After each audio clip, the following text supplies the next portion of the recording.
And we are back live. Okay. Dr. Paluski? Yes, ma'am.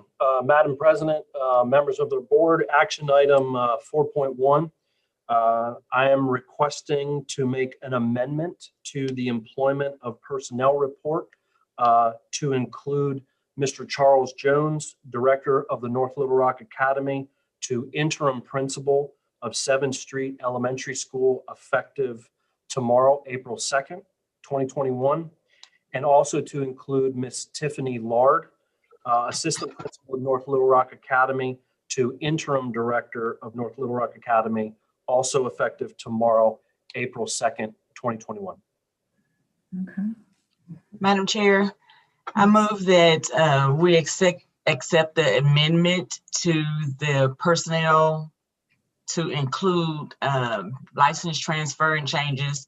Charles Jones, Director, North Little Rock Academy, to Interim Principal, 7th Street, effective of April 2nd, 2021, and Tiffany Lard, I chop up her name, I'm sorry, Assistant Principal, North Little Rock Academy, to Interim Director, North Little Rock Academy, effective April 2nd. Second. Okay. All in favor? Aye. Aye. Anyone opposed? Okay, motion carried. All right, Madam Chair, I'd like to approve, or I would like to move to approve the employment of personnel item as amended. Second. Okay, all in favor? Aye. Anyone opposed? Aye. Okay, motion carried. Thank you, Madam President. Thank you, members of the board. Action item 4.2 is the 2021-2022 course catalogs. If you recall, this was presented at the last board meeting on behalf of Dr. White, as well as, I believe, Dr. McGee. And we are requesting your approval of those course catalog changes.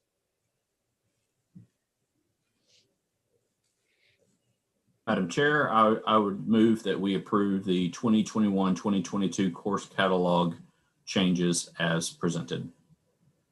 Second. Okay, moved and properly second. All in favor? Aye. Aye.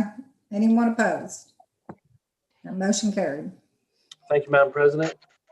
Thank you, members of our board. Action item 4.03 is 2021 Learning Loss Summer Program standard rates of pay. And I'm going to turn this over to my colleagues, Mr. Brown, as well as Mr. Smith.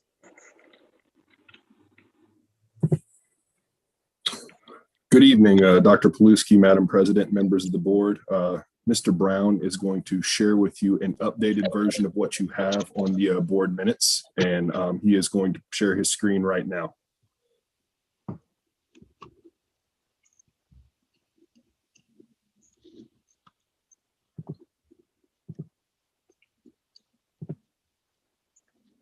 Hey, hold on just a second. I'm having technical difficulties. Here we go.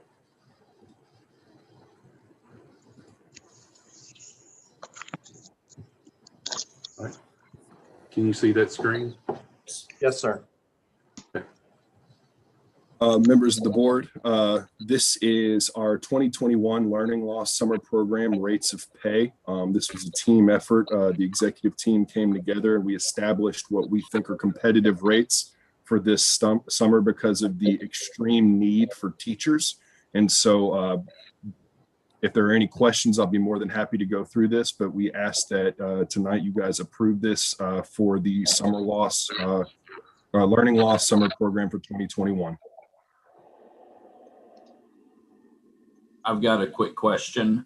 Without going into specifics, is this essentially in line with what we have paid in past years? And if there are any big changes, would you mind pointing those out? This is more than we have paid in past years, Mr. Zakreski. And the reason for that is because of our extreme need for the amount of teachers. We plan on doing a all-encompassing summer program as was presented to you guys in the last board meeting. And so we have made those rates, we have moved those rates up for this summer only to be funded with ESSER funding so that we can acquire enough teachers, administrators, counselors, everybody that's needed to run the program that we are hoping exists this summer. So. Right, thank you. You're welcome. Does this I have- pay rate keep in line with what we've already seen as overall cost for summer school, or does it increase the cost? So it increases the cost a little, ma'am. There is some additional hours associated with teacher planning and prep, also with the administrators. It is not much different than what you've seen before, but through that's basically the amendment. Is through the discussion, we felt that because of the all-encompassing nature of this program, we're going to have to give our teachers and administrators time to plan in order to be effective in the classroom for this learning loss program. And I think, Ms. Temple, in the original, when we started to look at it, there was no teacher planning time that was built into this. So we want to make sure that teachers do have, some adequate planning time. And also from the administrator, that we know there's going to be some administrative duties that they have to do. So we want to make sure, that is extended as well. I have two quick questions. Dr. Paluski, you probably have the answers to these. One is, will the students have an option for virtual like they do now for summer school? So the way that we're planning that. So yes, we want to be able to make sure that there are some virtual opportunities for students. There's kind of twofold of this, and I'll have Dr. McGee kind of back me up. Number one is, we know because of the pandemic, what we need is to get children in front of teachers face to face. So I believe there was some rough numbers there about 1,600 students that we're going to require mandatory, so that we know that the data has indicated that it hasn't been working for them. But the summer school program is going to be offered to everyone. So just because maybe you're not targeted, we're making it mandatory, doesn't mean you can't come. We want as many students as possible. And I believe it's going to be 5 weeks, Dr. McGee? That is correct. It's going to be 5 weeks, 4 weekdays. Yes, to answer your question, Dr. Reddish, yes, that we'll have the virtual. However, the mandatory, we're going to ask that they be on site. Data shows that when they're on site, that they are growing. So we're going to make those who are required to attend the summer program to come on site. Those that we want to open, as Dr. Plusa said, to everybody. If they want to come, they want to do virtual, we'll work with them virtually, or they'll also be welcome to come on site as well. I'm just concerned about the ones that it's mandatory, them still having a problem and concern about their child coming to campus. We will work with them, Dr. Okay. Reddish and board members. We will be flexible. The main goal here is that we want to address the Right. The learning loss. So if a parent has concerns about bringing their child on site, we will accommodate and be flexible. But we want to be strategic and intentional to work and grow the child this summer. And I believe, Dr. McGee, even after the 5-week program, we're still going to have virtual options for students up until the beginning of the next school year. That is correct. And that presentation board will be coming at probably the regular board meeting on the virtual learning 2.0 for the fall. Okay. And the second question was, when will the parents be notified that it's mandatory for their child to come? Because some parents are already planning summer vacations. Thank you. Yes, the schools, after the board approve of this summer rate, we're going to get on that immediately tomorrow. We're going to get these positions advertised. Schools can move forward, begin in contacting parents on those students who will be required to attend the summer learning program. And I believe, Dr. McGee, we're also planning some virtual nights for parents so they can learn more about the summer programs. That is correct. At their sites. That is correct. Thank you. You're welcome. I had a real quick question. As far as the positions that are available, as far as the administrators and teachers and so forth, are you all just looking within the district, or are teachers from, say, Little Rock and Pulaski County, are they able to apply for those particular positions also? Dr. Paluski, if you permit me, let me tackle that question, because that is something that we did talk about. Thank you, board member, Ms. Person West. We talked about it. Our first goal would be to look internally, because of the nature of the number of students, it's going to depend on the number of students that is required. Then if we do not have the teachers that we think we can get internally, then we will have to look for externally for the summer program. But our first goal would be to try to employ our own teachers within the district. That is one reason why we up the rate to try to make it appealing to the teachers to work their time to come and plan to help address the learning loss summer program. And also to that, let me just piggyback off of that. The other thing, Ms. Person West, is that we're hoping is this is a great opportunity to grow our own leaders, right? So this gives another opportunity for some site leadership, as long as they've got to be administratively certified. But we believe this is another opportunity to grow future leaders as well. Okay, thank you. Yes, ma'am. So I've got a few questions, if you don't mind. Sure. So for summer school, are we going to host this at each campus? Yes. Yes, that is correct. We don't plan on combining any schools to conserve energy for the summer? And then what about maintenance that has to be done during the summer? How is that going to work? Sure. And I believe we'll work with Mr. Hatch, who's been working on our summer schedule of projects. And I believe, Mr. Hatch, we're going to be taking that to the board, so the board's informed of what our summer projects are. We'll certainly be able to work around that. I don't see that as, because we also have cleaning that takes place as well. Remember, it's only a 5-week program. So there's going to be a period of time over the summer where there's no one in the building. So for those things to take place. Okay. And then coming back to 4 days a week, 5 weeks, awesome. And then mandatory. So what happens if the kids don't show up? I mean, we're telling kids this is mandatory, but yet they don't show. What happens? Well, if you remember, board member, thank you, Ms. Walker. That was a good question. If you remember in our presentation, we had the retention policy in there from the K-12. Obviously, that's the last resort is we try to retain them. However, if they are required to come, that means they must come, or we have to look at the retention policy to be enforced to retain the child in their current grade level.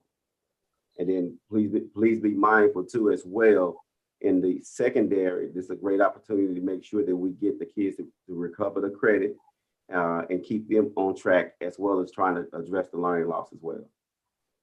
Okay, so I get all that. I'm just concerned that in the event that we enforce that policy, which we should, Sure. that some of them may jump ship into a different school district.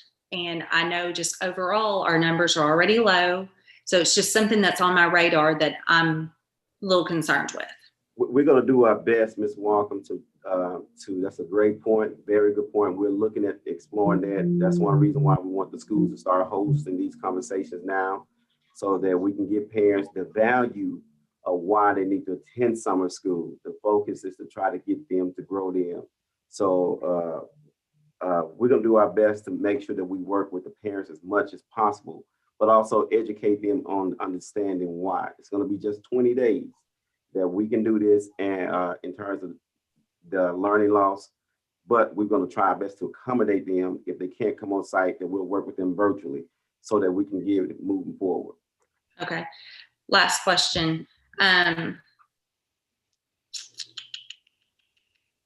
So in the original presentation that you gave us, it stated something about purchasing more resources. Is that still within this that you're presenting to us here? Is that still part of the plan?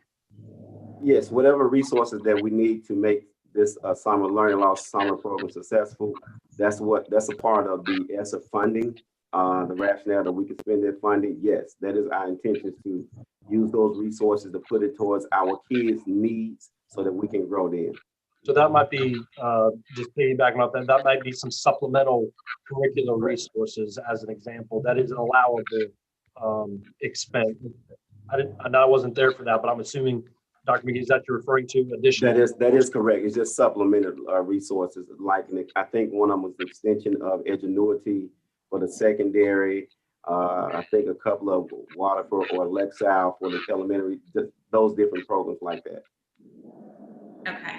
And then also during the first presentation, we asked for data to come back to us over the summer program from the 2019 year, because 2020 was a loss with COVID. And I haven't seen that data yet. I mean, does data show that this is worthy of the amount of money that we're about to spend? Well, one of the things I talked to the directors, thank you for that. Dr. White, if you remember, said that she did have the data, that we would try our best to get that to you. So she is absent today. So we'll work with that, Ms. Walkham. That is something that we can put in the weekly board report to the board members that can look at that. But yes, one of the things we talked about, number one, is assessing them when they're going into the summer and assessing them again at the end of the 20 days, and so we can determine the growth. That is an appropriate thing to do that I think that we need to do. And it doesn't have to be a long assessment. We got to get them where they currently are in the literacy and the math piece, just to give us a quick feedback and be able to assess them at the end of those 20 days and make sure they have grown in terms of getting prepared and getting ready to move forward. And let me add to that, Dr. McGee, and also Ms. Wongum. So in August, we will do an opening of schools report, and it'll talk about how we're preparing to open schools. And that's where we'll share the data from this summer. We're also going to have ACT. Remember, we're getting ready to test on ACT Aspire next week. We want to come back as soon as we get those results to really understand the impact of the pandemic. So we'll bring that data as well by school. All right. I have something else that I thought about. Are students from other districts allowed to come to summer school, or is this just for North Little Rock students? These are strictly our students. I'm sorry, Ms. Person. No, go on. Make sure these are strictly for our students. Okay. And the next question is, say, for example, a student is not necessarily failing, but want to either get enrichment or, just some more support help, or they want to try to maybe take the next class up. Is that available to them? Well, the enrichment piece is available right now. And I would think the next class up is more on the secondary level, if that's what you're referring to. That is something I'm sorry, go ahead. No, I was just saying, like, if, for example, if they just want to, if they're know that they have to take, say, for example, college algebra, can they go ahead and take that in the summer, get that as a credit, and then they're a little bit more advanced?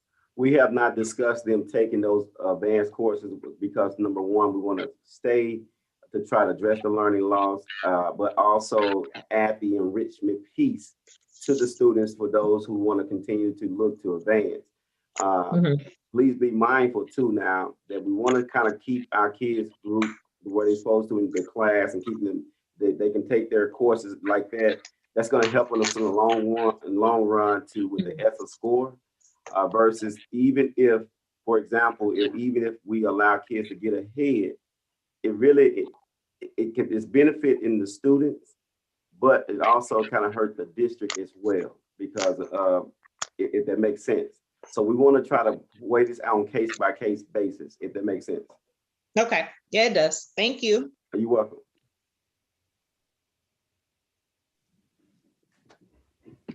Okay, so we need a motion, correct? Yes, ma'am. Yes. All right, Madam President, I so move that we accept the 2021 Learning Loss Summer Program that Dr. Poliski has presented to us. Second. It's been moved and properly second. All in favor? Aye. Aye. Is there anyone opposed? Motion carried. Okay. So, Thank you. Thank you, members of our board, and thank you for staff. That was a great dialogue. Madam President, members of our board, recommend action item 4.4, which is our 5-year technology plan phase 1. And I'm going to turn that over to Dr. McGee as well as Mr. Staggers, which includes 4.41, the technology refresh plan, and 4.42, those actual quotes for that technology. So board members, before Mr. Staggers come, remember that in the presentation, we told you Mr. Stagger's in the process of gaining quotes.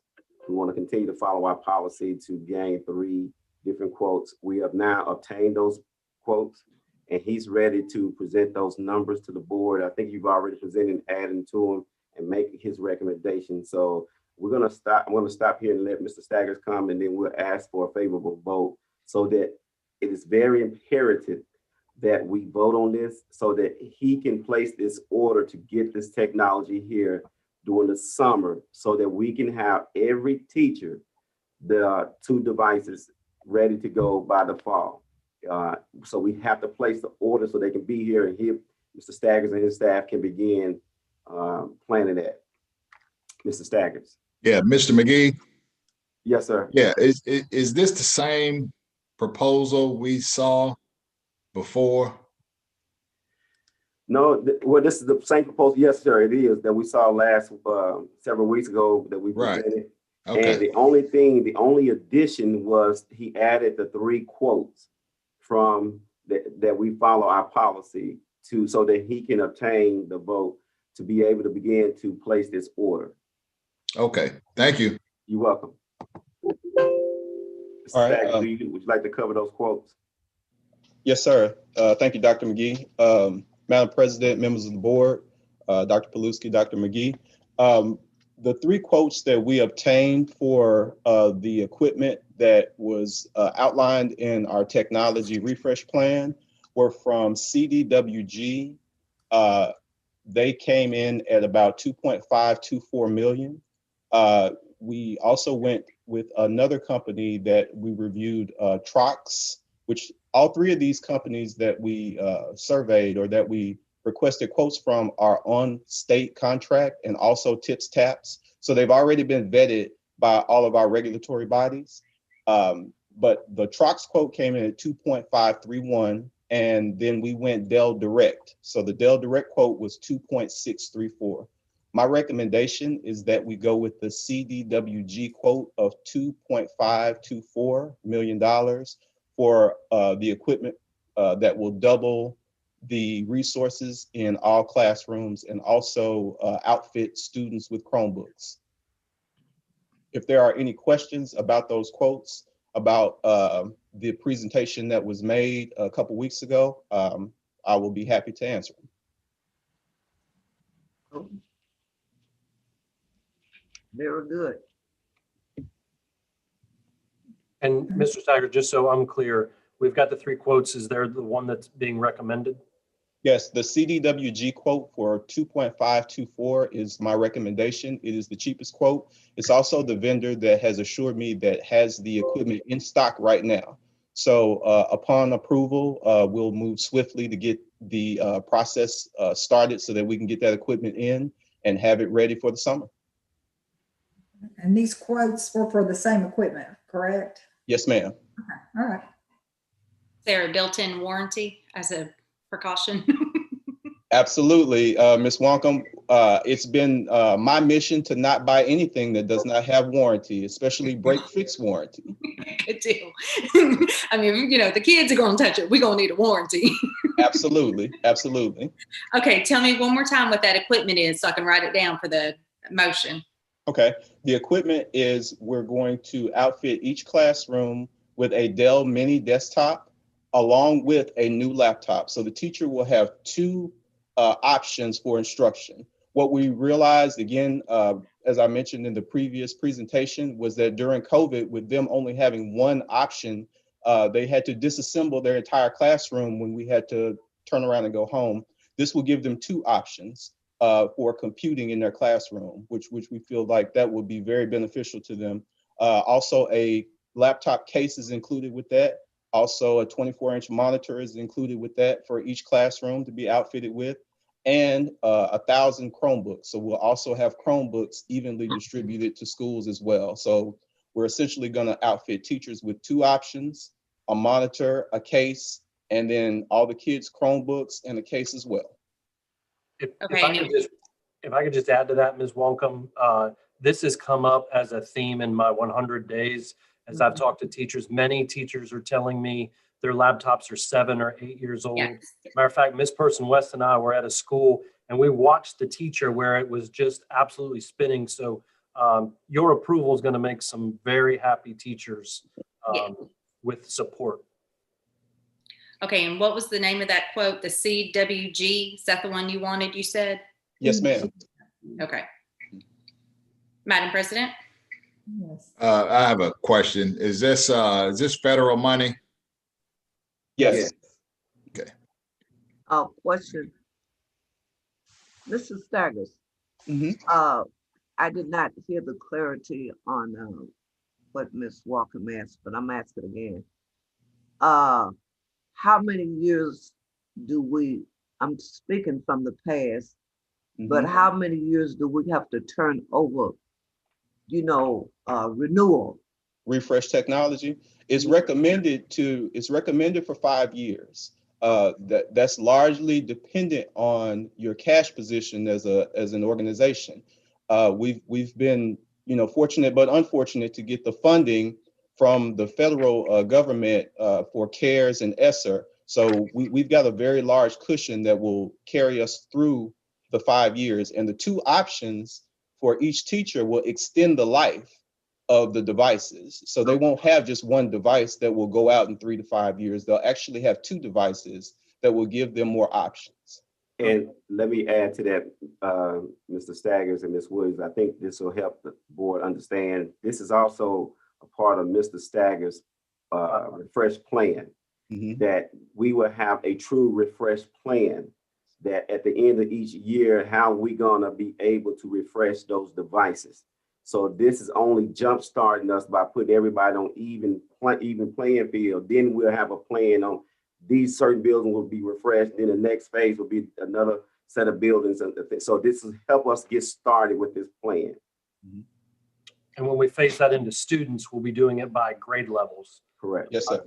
And I think what Mr. Staggers is doing is also will help us as a board do some fiscal forecasting for years outlier that we need to be preparing for. Once ESSER 2 funds go away, we're going to have to start thinking about how we're going to keep up with that. Thank you. Any other questions? Call for the motion. I think we're ready for a motion. Madam President? I so move that we accept the technology refresh plan presented by Mr. Staggers that'll include the CWG quote. Second. All right, it's been moving properly second. All in favor? Aye. Aye. Anyone opposed? Okay, the motion carried. Thank you. Thank you. School uniforms? Madam President, action item 4.5 is a follow-up item from the 2001-2002 K-8 school uniforms as requested by the board. I'll turn it over to Mr. Stone.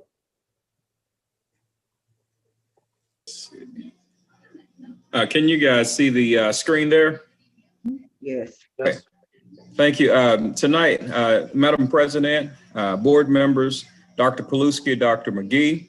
Tonight, what I'm here for is I received some feedback from several of the board members.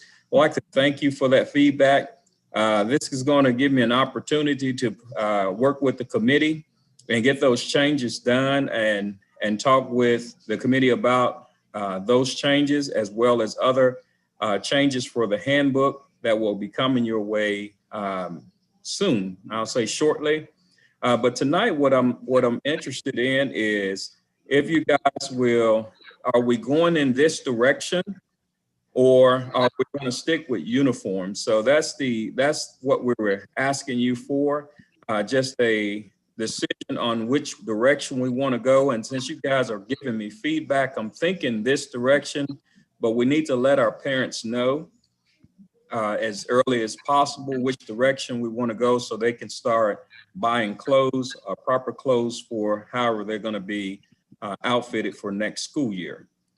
So I do have this dress code policy in front of you with your comments and thoughts. I do not have them in this one, but I have to meet with a committee and we'll put the final product in the handbook for your vote and approval. Okay. I could make a motion and then we can discuss that motion and vote up or down on it. Do you want to do that, Ms. Temple? That'd be fine. Okay. I make a motion that we suspend. No, you will move. The motion is already the process. We haven't made a motion yet. Yes. She's saying to say, I move that. I we- move that. Okay, I would like to move to suspend the student uniform policy for the 21-22 school year and adopt the school dress code policy as presented by Mr. Stone. Second. Okay, any discussion before we vote? Yes, a question. On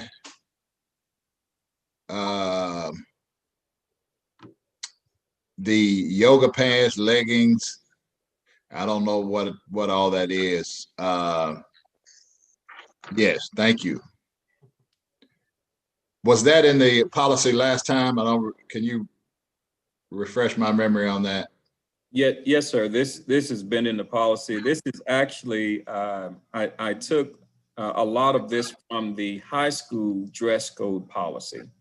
When we adopted this last year due to the pandemic, I took this skeleton from the high school since they don't wear a uniform. So I started building from their uniform or their dress code policy because they have one at the high school as well. But what we can do, since we're moving in this direction, it'll just be one district-wide instead of a high school or middle school, elementary. It'd be just one dress code for the entire district. But to answer your question, yes, sir, this was already in there. Okay, yeah, those are very popular items now. Well, what about the kids who are virtual? Is the dress code enforced for virtual learning? Yes, sir. We're going to address virtual. We're going to address, and one of the comments that were made by suggested by one of the board members is that we address for when they actually stand up or if they stand up. So we're gonna address virtual as well. Thank you. Yes, sir. Mr. Stone, I had asked you about the yoga pants as well, because I'd heard talk about that the yoga pants, that the tops needed to cover all the way through the bottom. And when I think of hips is higher than the bottom. So, yes, sir. Yes, ma'am. We'll make some adjustment. I'm gonna toss that out. I've got your comments all printed out, and I'm gonna toss that to the committee, and we're gonna hash that out. I do understand what you're saying, that the hips are higher than the bottom, and we want to make sure all of that is covered. So we're going to hash that out in the committee and make a correction to that. okay, so what we're really voting on tonight is to, not this policy, but on the actual, whether or not we have. Well, the motion does include this policy. If you guys feel like I need to take that part out of the motion, I'll accept a friendly amendment. But if we approve this and then Mr. Stone needs to modify it, we can just approve the changes. Yes, sir. All I'm asking for tonight is whether or not uniforms will be in effect for next year. So we just need to vote on the suspension of the uniforms. That's correct. Okay. If someone wants to propose a friendly amendment to remove. Oh, I think we go forward with that, as this person said, and then he can do the modifications if that's okay. Yeah, that's fine. It makes a difference. Madam President? Yes. I'll second the motion. Okay, well, it's been moved and properly seconded. All in favor, say aye. Aye. Aye. Anyone opposed? I do. Okay. Well, the motion carries.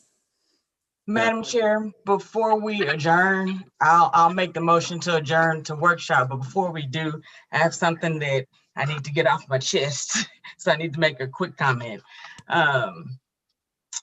Although I personally would love if it was a policy that we just forevermore have Zoom board meetings.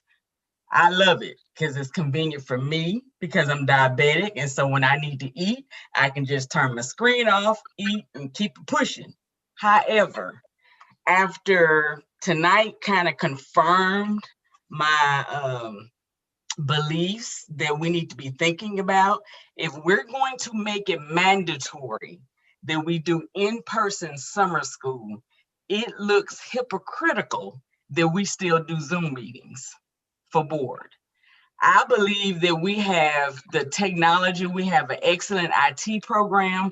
I believe that our IT people can come up with a way that we can still be socially distanced in the cafeteria, in the school auditorium, in the gym, somewhere where we can be in person to have board meetings. Because to me, this is just me talking, it does not look right that we're asking teachers to go into the classroom and we're asking students to come in person and making it mandatory that they come, yet we can still stay at the house. I'm just saying. So I just believe that we need to figure out some kind of way. The boardroom is too small because we're still congested, but we have nice facilities and buildings that we can figure out a way to be able to social distance and be in person. So we are the representation of the district. And you know, it just doesn't look right to me. So I just want to put them 2 cents out there for you to be thinking about. And on that note, I move that we adjourn and go into workshop. Well, just real quickly, that has been discussed, and my understanding is working on the technology, because the only way to do it now is to move a lot of technology. And so we've been researching how we can do that. So I agree with you that that's where we need to be. And I think I had tried to get feedback, and I think some were wanting shots before they came back, and I think we're getting close to that. Well, I think, Madam President, if I may speak, I think that it's the individual, because people's health is different from everybody else. Oh, I agree. But we give the parents an opportunity to do virtual. I still think board members should have that opportunity also, because we don't know, and that's personal, why we would not. And I think it should, just like a parent, if they want to do virtual and keep the child at home, I think a board member, we're grown, we know our responsibilities. Those who can will, but I would dare insult any board member on this board because you would not come to a greeting to be with us. We're still spiking every day, still spiking. So again, when the season comes, good point, Dr. Redis, but I think at this time, the president says we're looking for a space that we can do, but the technology isn't there. We thought about the auditorium. Technology is not there in the auditorium that we could, do that. So, but I'm saying again, if there is a board member who would not feel comfortable, I can understand that, because we don't know the sickness or the process of how they feel. I am the oldest board member on the board, but I feel that I am healthy enough to be around anybody. But you can't make us say bring a card in if you had your shot. So because that's a prohibited. So whatever we do, when you find the space, I'm sure if we're spaced out enough, we can do that. But at this time, it's a no-go. Oh no, I'm like I said at the beginning, if it's up to Rochelle, we will never go back in person, because I love Zoom. I love being in the comfort of my home. I just wanted us to have that discussion so it'd be on record, because you do have people saying, why is it you gonna make me go to work and I got to be there, but y'all still on Zoom? So now the public will know that we are working towards in person. Just wanted to put it out there. Okay, thank you. All right, do we have a second on the motion to adjourn? Second. All in favor? Aye. Aye. Any opposed? Okay, meeting adjourned. And we Thank you. to the workshop. Yep, thank you, Madam President, members of our board. Our first board meeting, board workshop, excuse me, item is a 2021-2022 Statement of Intent of Insurance of IDA Part B, 611-610 Funds of Provision of Special Education and Related Services. I'll turn it over to our colleague, Ms. Alexander. Good evening, President Temple, members of the board, Dr. Paluski, Dr. McGee, and my fellow executive team members. I'm going to share my screen with you and talk about about the statement of intent and assurances. So give me just a minute.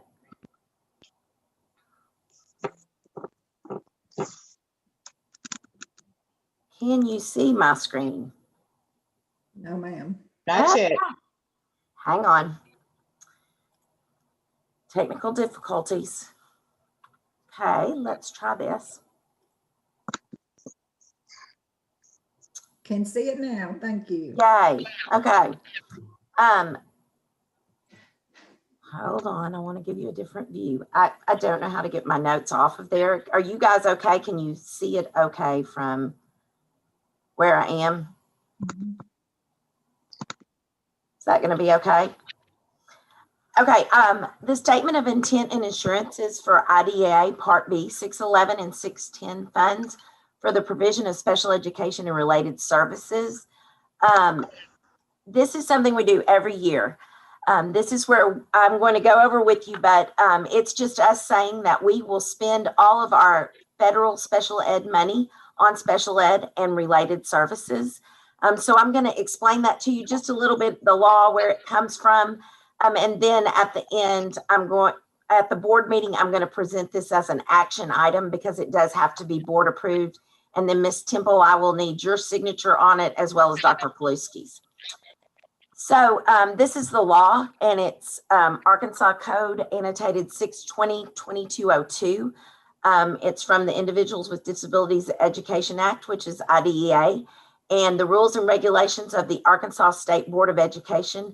All public entities receiving federal funds for the provision of special education and related services must have a board-approved statement of intent and assurances. And I've got the statement of intent assurances linked there. I'm not sure if you guys saw that link, but I can bring it up for you, I hope. I'm going to move it over. Can you guys see that? And it basically is, I'm not going to read it to you or insult your intelligence because it is exactly what I said. It is just saying that we will spend our special ed monies on special education and related services. And we're required to do that by law. And again, you can see down there, I need Ms. Temple and Dr. Paluski's signature. I'm going to go on.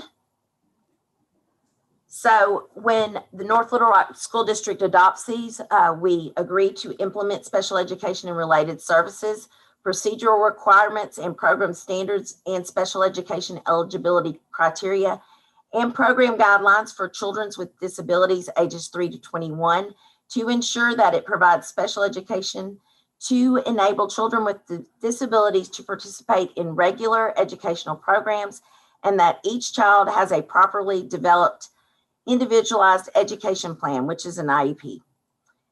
And that is the end of my presentation. It's very short, sweet, and to the point.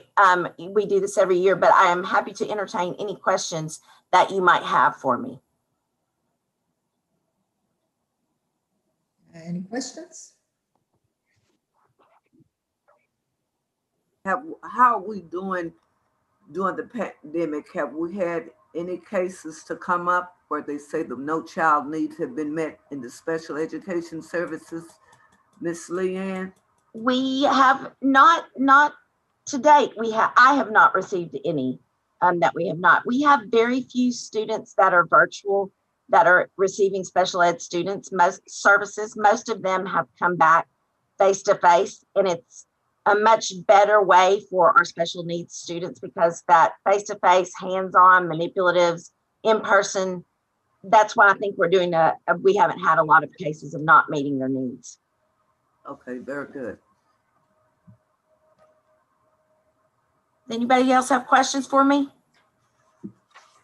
Okay, if not, that's all I have to share with you tonight. I'll be bringing that at the regular board meeting as an action item. Thank you. Thank you, Ms. Alexander. Thank you, Ms. Alexander. Please don't go anywhere because we've I got, know, Ms. Alexander's got our Arch Board Day treatment MOU, Memorandum of Understanding. Okay, so once again, I think you have a copy of the MOU in your packet on page 8.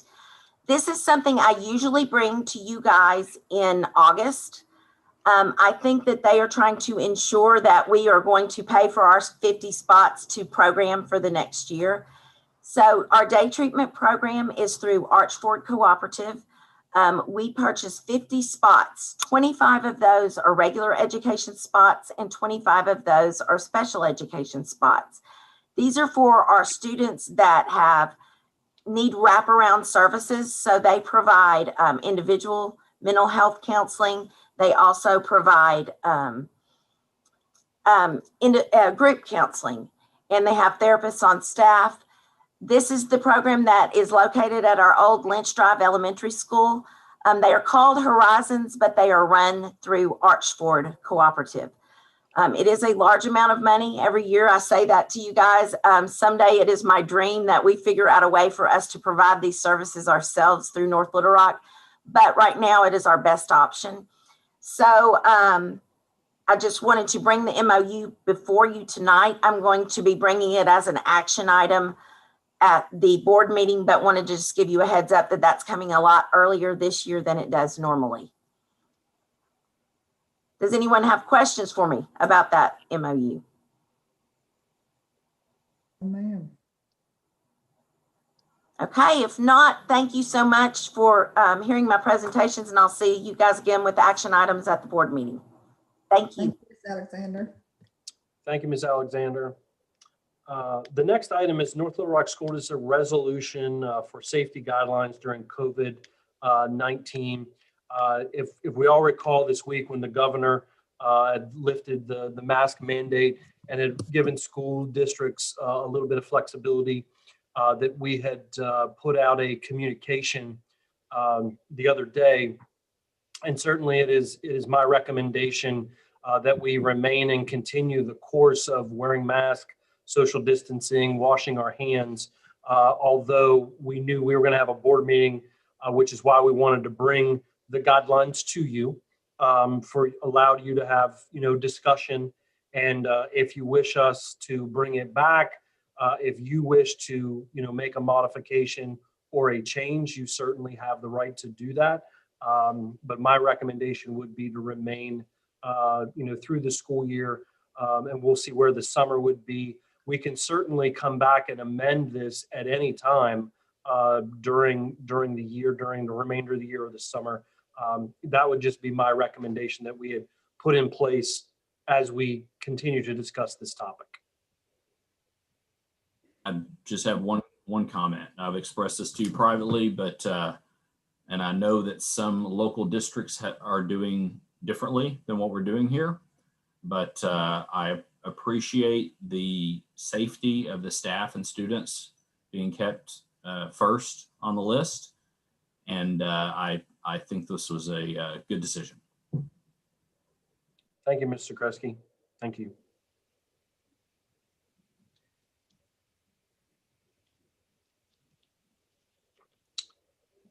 Any other comments or questions? As I mentioned, at any point, if board members, if you wish us to bring this back for discussion through the remainder of the year, I could not be more proud of everyone in our district that has continued to practice, wearing masks, washing hands. Our numbers continue to decrease because we're practicing this. And I think that's why we've got to remain the course. We're doing well. We're almost out of it. I believe once we get to the summer, this could look a lot different. And as things start to open up, not only in across the country in Arkansas, and certainly in the North Little Rock School District. I just want to say I appreciate you all for also keeping it in place. I know that sometimes it's kind of hard to get little ones to keep it on, and it gets a little hot and it gets frustrating. And I know it's probably going to be even hotter with the summer approaching, but I just don't think this is a time to let up off of it just yet. And I think that it's imperative that we do keep the mask mandate as far as in our district, and just kind of continue what we've been doing as business as usual. We only have 6 weeks left, so in school, and with the way our weather is, you know, it's cold in the morning. We keep going through the climate change. I don't see a really issue. I think that for their safety, you know, the mask, we can vote on it, you know, when it's time to vote. She just presented it to us, but I think it's an excellent idea. Only 6 weeks left in school. And I don't want a child getting sick right now, really don't. Nobody, teachers either, principals either, cafeteria workers, custodians. Anybody. The whole district. Everybody. Right, campus supervisors. The whole district. I don't see a problem with it, Dr. Paluski. I think it's just. Thank you, Dr. Williams. Okay. So that's, you know, we will keep this in place, and at a point the board would like to discuss it and make a modification, just let us know. We'll be happy to bring it back for a dialogue and any modification as we move forward. With that said, we'll keep our current resolution in place as is. Thank you. Okay. Any other comments, discussions? Okay. Yes, Madam sir. President, may we move on to the next item? Yes, sir. Okay. The next item is opportunity culture, and I'm going to turn this over to Ms. Ratliff. I know this was a request by board members, and it's certainly an initiative I've been learning more about, and so we wanted to be able to present that to the board. I know some board members have had questions, and I'm going to turn it over to Ms. Ratliff, and I do believe she has some special guests with us, some of our principals that will probably be participating in the presentation. So I'll turn it over to Ms. Ratliff. Thank you, Dr. Paluski. Dr. Paluski, Madam President, members of the board, I'm here tonight to do a little overview of opportunity culture. So I'm going to share my screen.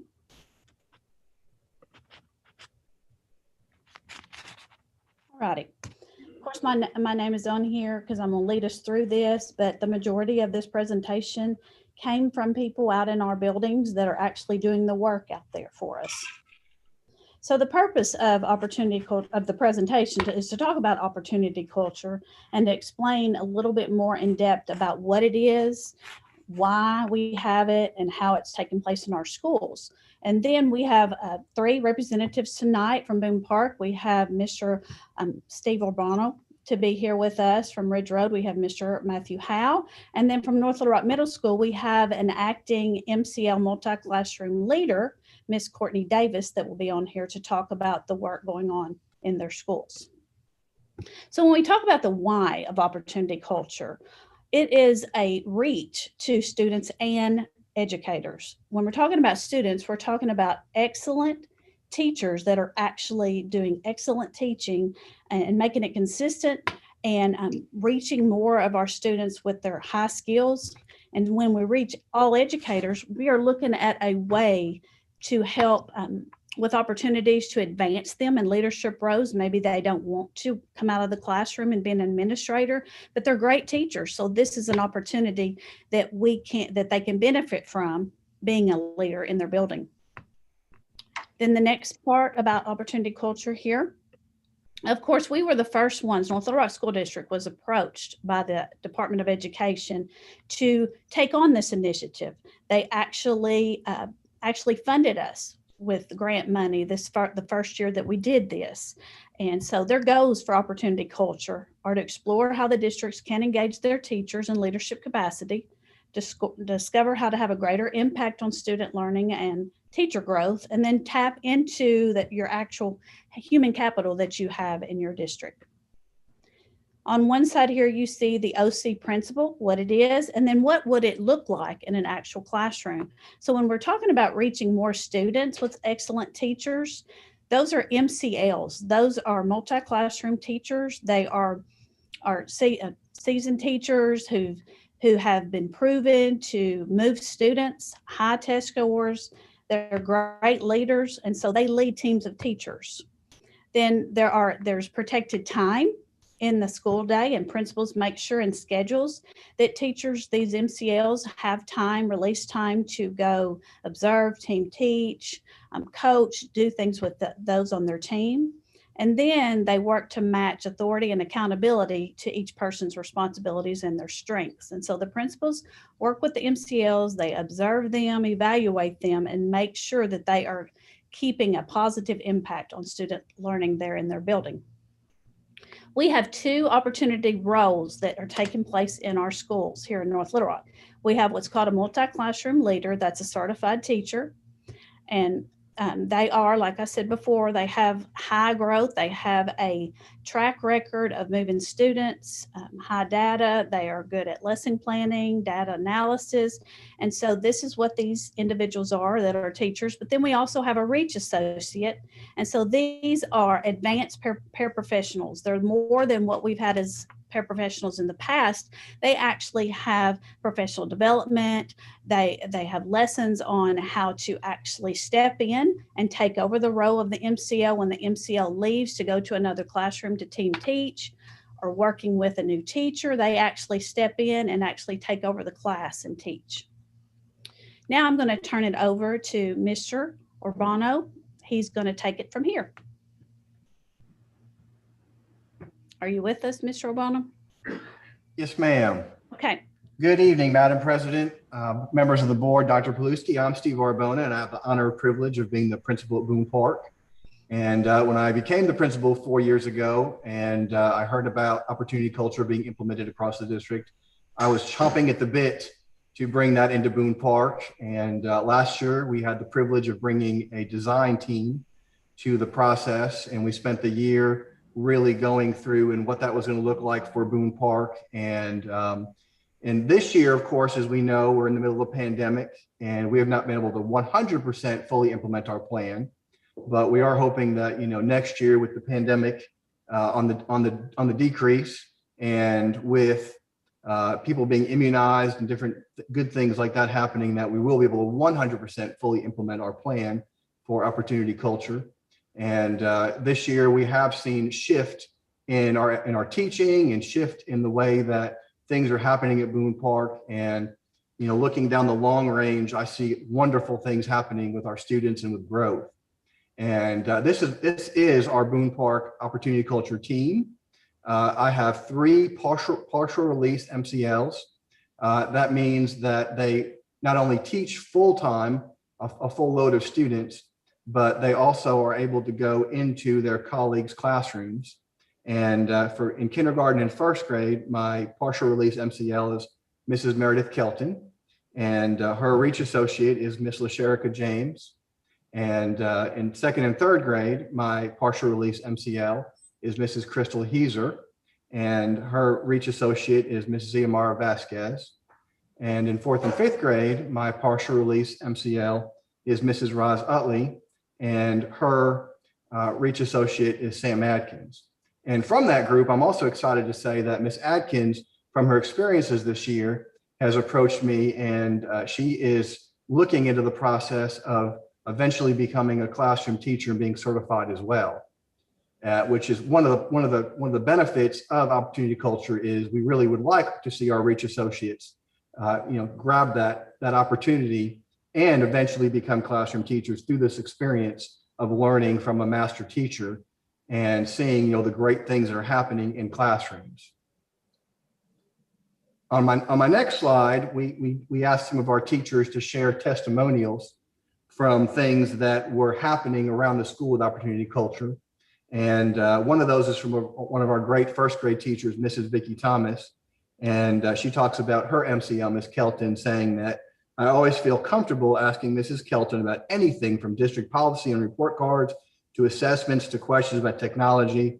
She's always willing to give of her time. And that's just a brief snapshot, just really shows how through this year, and I know that in the future it will continue, that they are building a team, and a team where the teachers feel comfortable coming to their MCLs, their team leaders, and coming to them about information and finding, information about data and, finding best practices.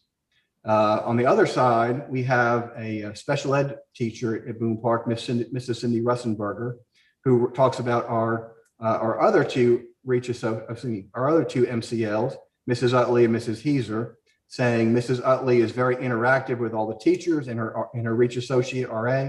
She's easy to talk with and work with. Mrs. Heiser, our second and third grade MCL, has amazed me with her strength that she's gained from the time she first started teaching until now. And, this also speaks to how we have people who are not even a part of that team officially who come in and are working with that team and growing and learning, and how, this leadership opportunity has allowed our MCLs to really grow and become leaders in our school. And then on my third slide, some of the successes that we've seen at Boone Park this year are the relationships between our MCL and our teachers. Our MCLs have helped lower teacher stress and lower teacher loads throughout the year. They have built the bridge between teachers and administration, and they have helped mentor teachers to build their craft. And then some of the things we want to see at Boone Park in the future that we believe are going to help us be even more successful and really grow our students is this summer, Mrs. Boss, my assistant principal, and I are going to sit down with each MCL team, and we're going to really develop that schedule for next year for that release time for MCLs, where they can really get into, they are getting into classrooms and doing the co-teaching, and they're getting in and doing, observations and support, but we want them to do that even more next year. And next year, we're hoping to transition with central office support, possibly transition to one full release MCL, 2 partial release MCLs, and 2 Reach Associates. And then again, we want to increase co-teaching opportunities for our MCLs to be able to really get in and use their master teaching to help their colleagues, learn and learn those high practices. And then finally, really have those opportunities for data-driven instruction, which, we are beginning this year. And one of the things we have done is we've partnered with a solution tree, and one of their associates, Mr. Jason Andrews out of New York, has been working with not only my whole staff this year, but we've been able to utilize our 1003A money to have Mr. Andrews come down and work with our MCLs and administration to really help our MCLs and the leadership team really focus in on how to use data and how to, effectively lead a PLC. And in fact, just a couple of weeks ago, Mr. Andrews came down and we led 2 days of PLCs where Mr. Andrews observed that our MCLs leading the PLCs both days, and then was able to provide immediate feedback, not only to myself and Mrs. Bost, but to our MCLs, and say, these are the things that you are doing really good, and these are the things that we can do to tweak and help your PLCs be even stronger and use data better. And our plan is to, next year, further utilize Mr. Andrews as we, grow our leadership team and grow our MCLs to help drive our opportunity culture at Boone Park even stronger. Thank you, Mr. Obano. Okay, Mr. Howe, it's next. He's next up, but before he comes, I do want to brag on Mr. Howe again.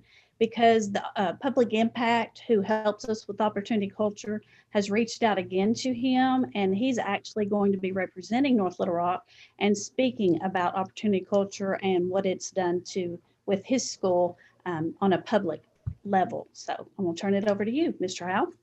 All right.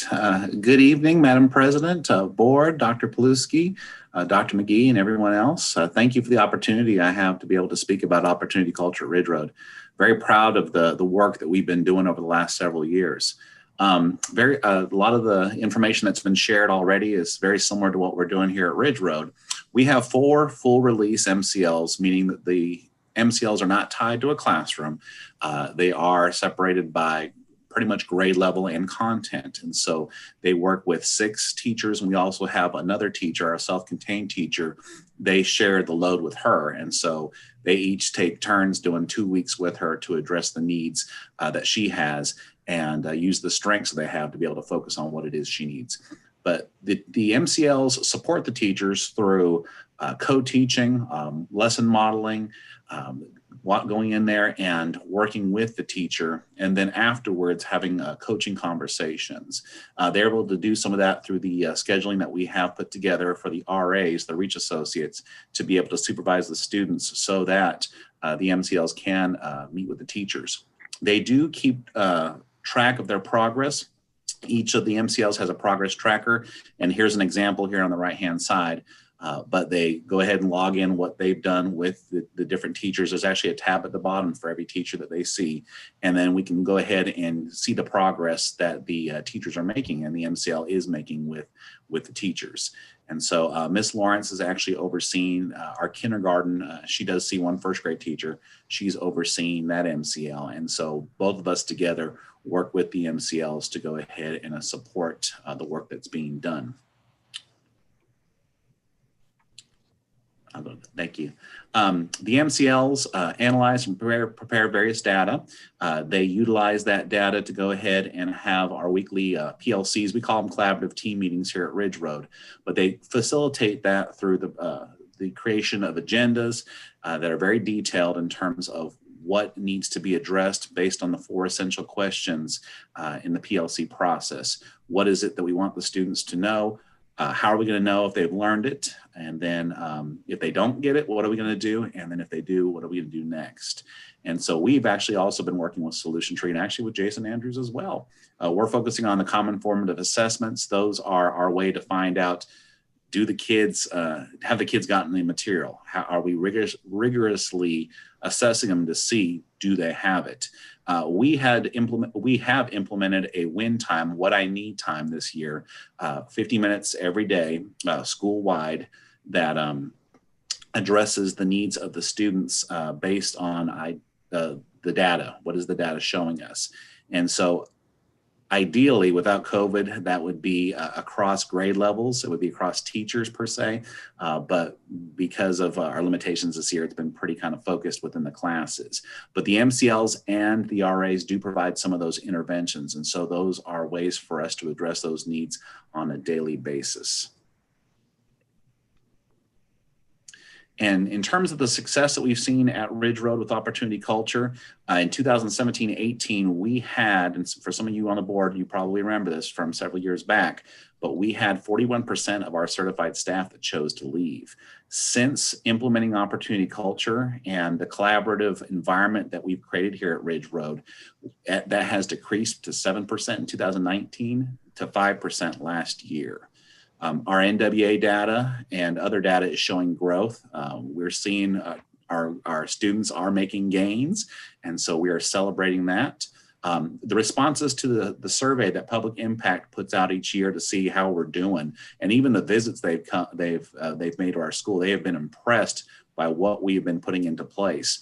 They give us feedback, we put it into place immediately, and so our survey data was 80.4% favorable from the staff, which was remarkable for our first year of implementation. It rose to 84.8% this year. And so we are making gains with how the staff perceives opportunity culture at our school. And so that is just amazing. We want to keep moving up. And then like Ms. Ratliff said, I was actually recognized by the organization this year as a fellow for opportunity culture. And I've been able to host a webinar back in December nationally. I've also been, I've represented opportunity culture for the state twice. And this year this summer, I'm being considered as a facilitator for future sessions. But it's not about me, it's about the school, the MCLs, the RAs, the staff. They have done this. And so I'm just honored to be part of this entire process. Thank you, Mr. Howe. And then Miss Courtney Taylor will be with us from the high school. She's actually an MCL that works daily up there in that row. So I'm gonna turn it over to you, Miss Courtney. Thank you, Ms. Ratliff. Well, first, I just want to say thank you to Dr. Paluski, Madam President, members of the board. I sincerely appreciate this opportunity to talk about opportunity culture. So at the high school, we implement opportunity culture solely through the employment of multi-classroom leaders. So at this time, we do not have any REACH associates or direct REACH teachers. So we have 5 MCLs spanning 4 subject areas. Each MCL is responsible for their team teachers and all of their teachers' students. The MCL role is broken into 4 quadrants: curriculum, data analysis, intervention, and coaching cycle. You can see here on this slide an example just to kind of put in perspective. So our 9th and 10th grade math MCL is Miss Susie Brunson.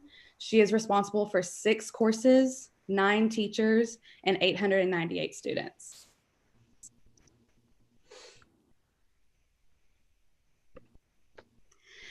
So the first quadrant of the MCL role is curriculum.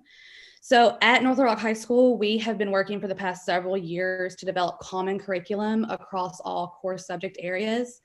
And this is a very cumbersome task, especially if you do not have an MCL. So we are very grateful for opportunity culture in that it has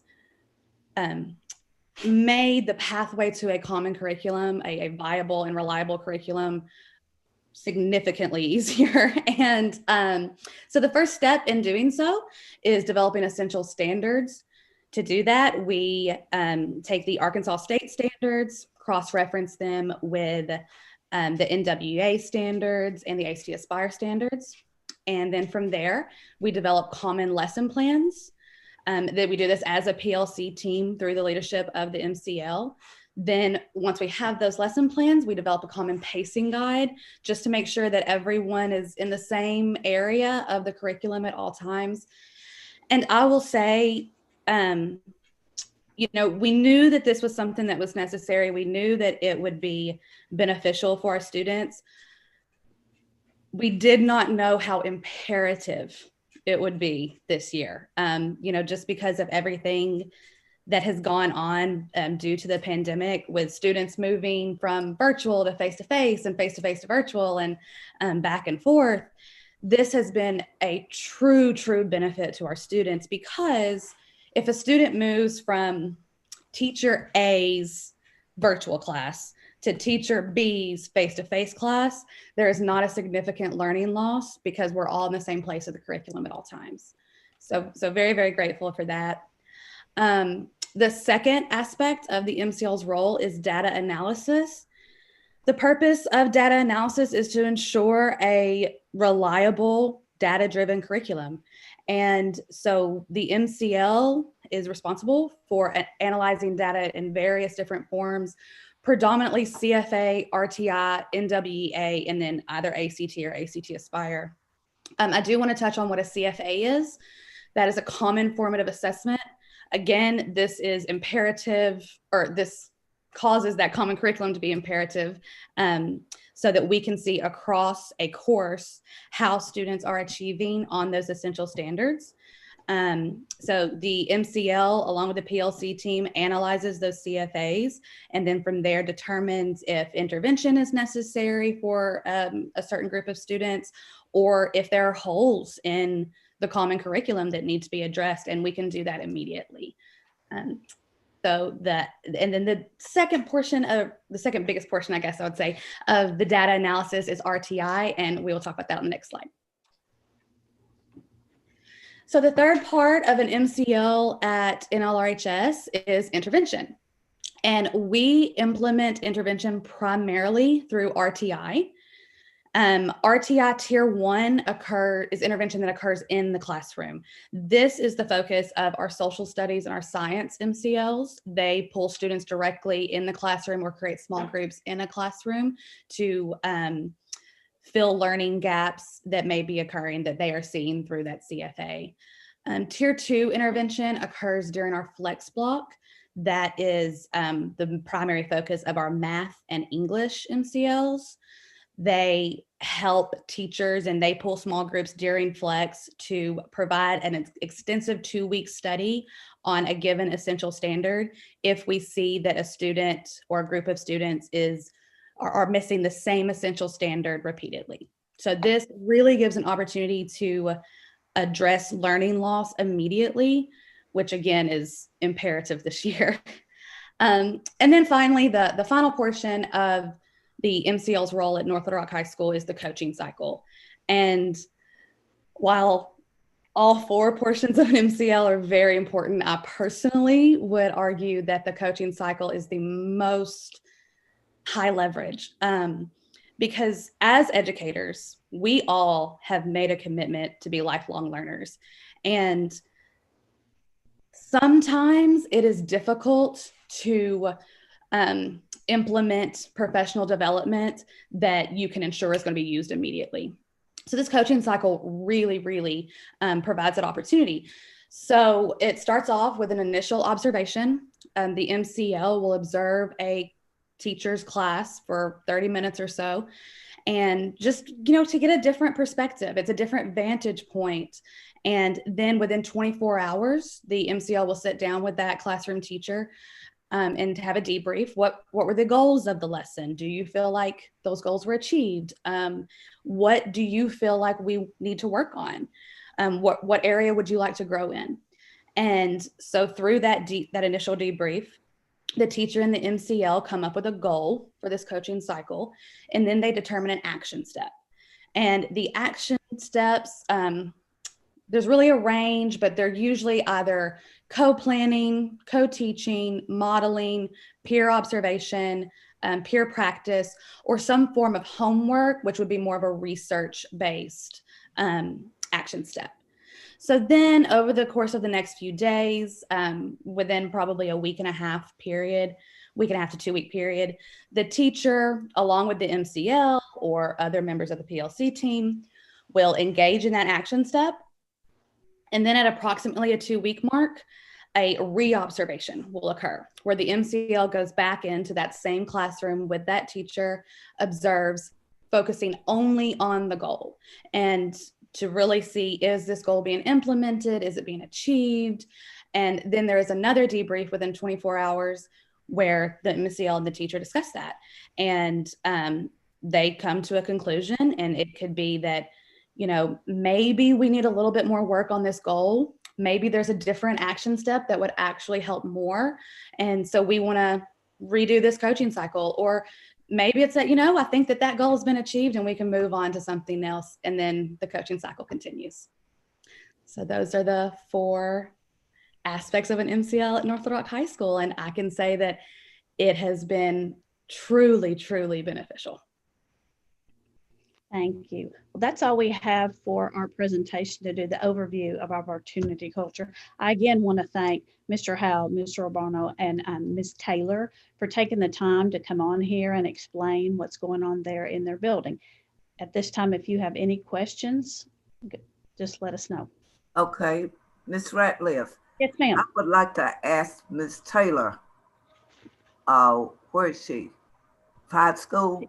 Yes, she's still Ms. on. Taylor, would you tell me, with you having the opportunity culture and everything, is it reflected in improving the grades and testing and the graduation rate?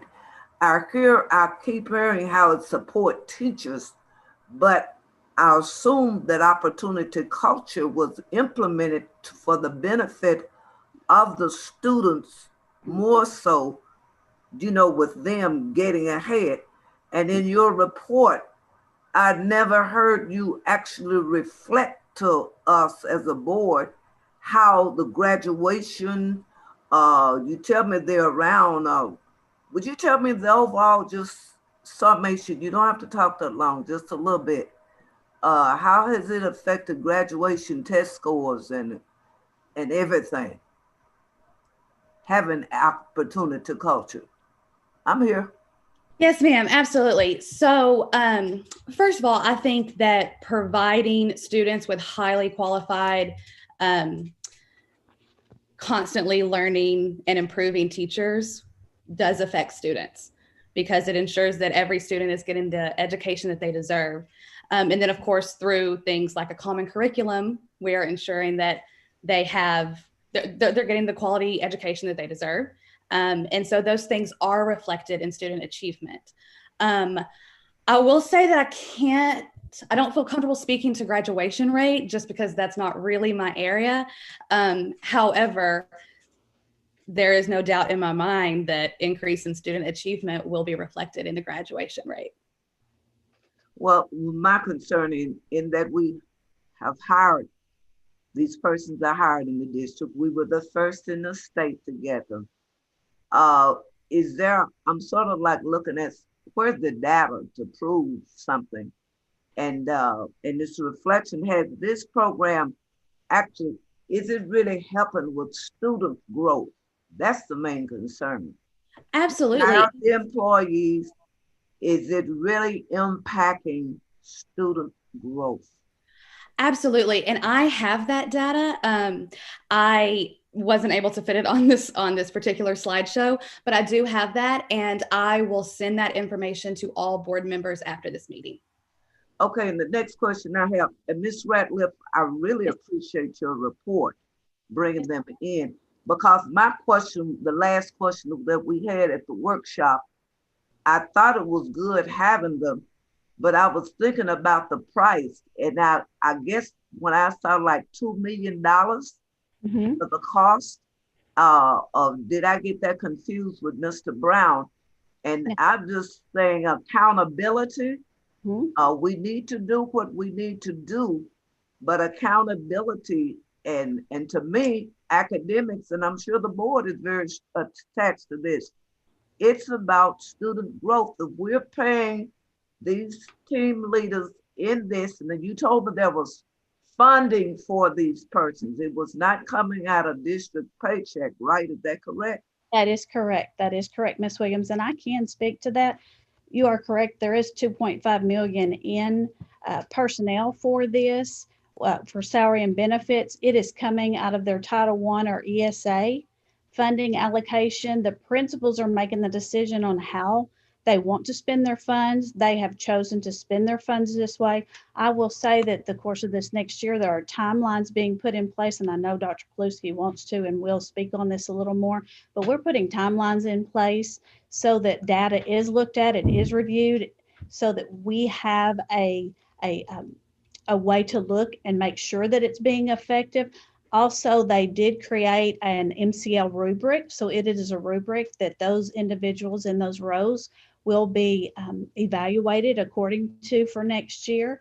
And so there are lots of other data pieces and timelines being put in place to address and make sure that this is going correctly. And then I know, Dr. Paluski, you wanted to probably say something. Okay, and thank you, Ms. Ratliff, for having the principals and the persons to come in. But I just need a little bit more in depth in this. You know what I'm saying? Yes, ma'am. But I'm sure since you say you're going to explain this to them, the principals have a choice. But I don't mind anything that we can be the first, but it's being the first is not good if we're not doing anything with it, okay? Well, and Ms. Williams, one thing I always stress when I meet with principals and we're planning to use their funds, I always talk to them, you have to have a program evaluation piece put in place. You have to be able to justify that those funds are being used appropriately. If they're not, then they need to make that decision to change that going into the next year. So we are really trying to build up and build a bigger database in terms of them being able to justify what they're using their funds for. Well said, and I hope that you'll be giving us this report, Ms. Ratliff, and thank you for all that you do, okay? You're welcome. Okay. Ms. Ratliff? Yes, ma'am. This, I'm trying to remember, has this been implemented for, I think we started it in the 6th grade. Is that where we started it? Wasn't that the first place Yes, that it ma'am. went? Yes, ma'am. That was the first building that it was implemented in, and then it moved. Has that been 3 years ago or 2 years ago? 3 or 4. I think they started 4, maybe. I don't want to give you the wrong answer, but 3 to 4 years ago is when we started. But 6th grade was the first one, and then the 7th, 8th campus came into play. And so elementaries have all been, those that are taking or using this initiative have done it for 2 years, except for Boone Park. This was their first year to implement this. Okay. Well, I want to say thank you, Mr. Urbano and Mr. Howell and Ms. Taylor, for the information. It was very helpful, but I want to piggyback a little bit on what Ms. Williams said, just because we've had this for a while and we've asked for, is it working? And we've had it at the middle school. I mean, that information hasn't come back to us. So I would say some kind of way of defining and measuring. I mean, some things may be hard to measure, like the relationships and stuff, but we definitely need to be able to have some kind of data to decide if this is the best way to spend our money. Yes, ma'am. Yes, and ma'am. It looks like it's working really well. So thank you very much. If I can just jump into that. First of all, Ms. Ratliff, thank you. That was a great job. I want to recognize our school leaders, Ms. Taylor, Mr. Howe, Mr. Obono. Thank you. What a great job you've done talking about. I know everybody's working hard, and I just want to appreciate everyone's effort in this initiative. And first of all, and I want to be consistent in public as what I've thought about opportunity culture. And first, I just want to make sure that everybody knows from my perspective that improving teacher quality, there's so much research out there which makes a direct impact on student achievement. So as Ms. Taylor was talking about, the cycle of teaching and learning and supporting teachers and coaching is a high leverage strategy that can get to those results.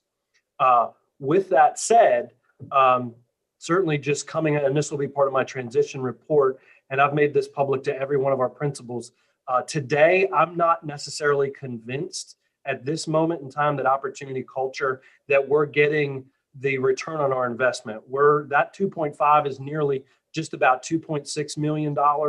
When you look at those resources that we're giving to schools, MCL's, my understanding, they also get an additional stipend on top of that, which could be in the neighborhood of about $10,000. So I think we've got to look at how we're using this model or this approach to coaching, and is it working for us? So the directive that I've given our folks is, to be fair, I want to, we're going to study this over the next 10 months and come back and really study it to determine, is this the approach and the use of our funds in this model that's going to improve us going forward. So we're going to continue in this upcoming year to take a look at it. And I think continuing to study it and make a larger decision down the road is the right way to go. I will also tell you that at this point, I've listened to just about 150 teachers. On the other side, I hear a lot of mixed reviews from the teacher side on opportunity culture. So I think more study is the way to go in order to make, if we're going to continue or move in this direction in the future. Yes, Ms. Wonkum? So I have a few follow-up questions just from the presentations that were amazing. So is opportunity culture, is it similar to the HRS diagram or rubric, or is it different?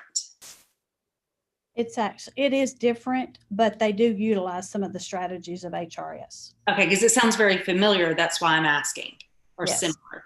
Okay, so another thing is the Reach Associate, the paraprofessional. What are the qualifications for that? Do they have education background, or who is that?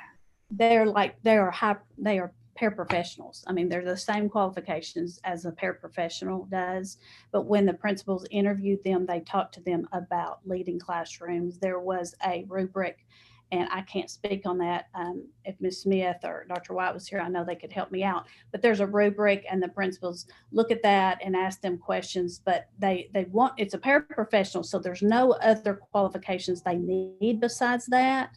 And that's why I mentioned the piece about they get training, on the job training, to help them rise up and be able to lead a classroom, and some classroom management skills and other things like that.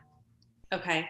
And then were we implementing this opportunity culture when Mr. Albono, Mr. O is what I call him, over at Boone Park, they increased a whole letter grade, correct? And was opportunity culture involved in that? Maybe he can speak to that. Are you still on here, Mr. Albono?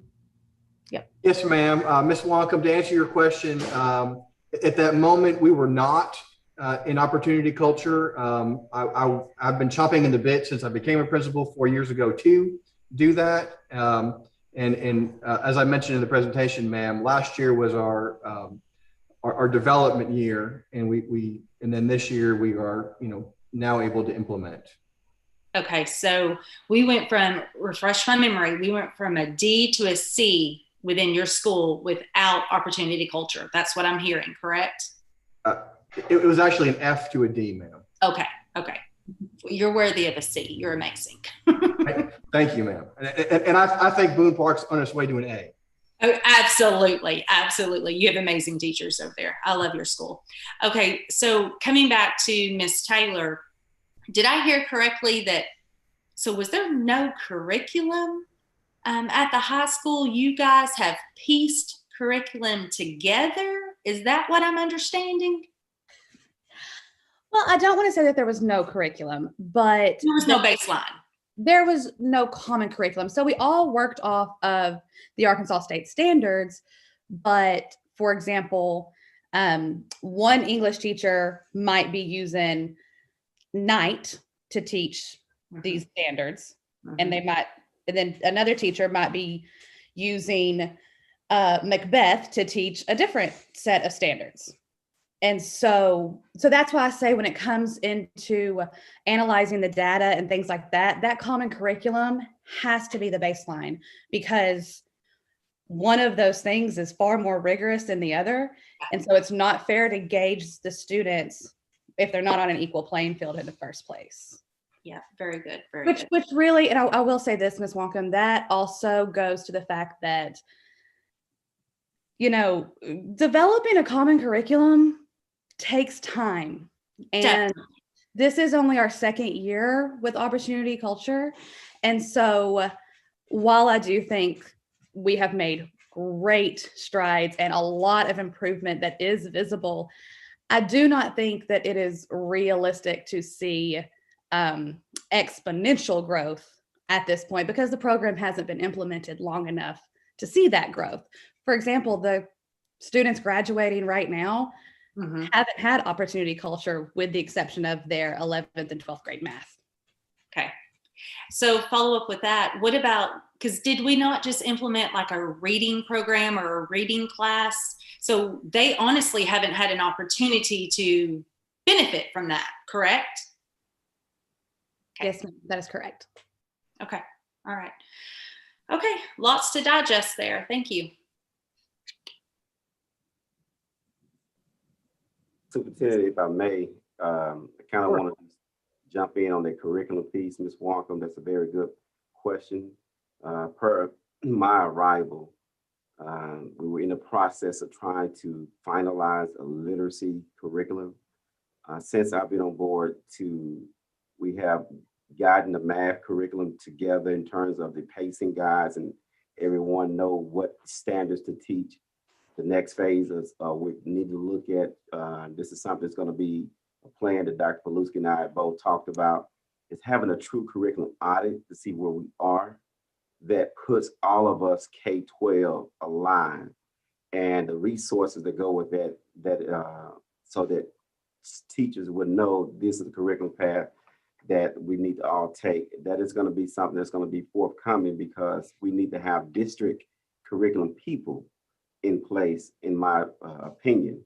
That is one way how we're going to move the district in terms of improving the student achievement. We got to have somebody that can help lead that work from the district level. Thank you, Dr. McGee. Okay, so we started it in 6th grade. Do we have any data from 6th grade? Because one of our schools moved from D to a C. Was it the 6th grade campus? Anybody know? Yeah, it was the middle school. The middle school actually moved a D to the C. They were not, per my research, they were not focused upon the opportunity culture. Okay. They just moved from a D to a C, the middle school. Now, the 6th grade have not received a letter grade because we didn't take the last year ACT Aspire assessment. That's the first year we had our own LEA. We did do some preliminary disaggregation of data that would have probably kind of tentatively given us a score with if the 6th grade had the previous year, that would have been 2018, if I'm not mistaken, that they would have been a B school, the 6th grade, based off of that data if you had split between the middle school, if that makes sense. Yeah, I'm following. Okay, all right.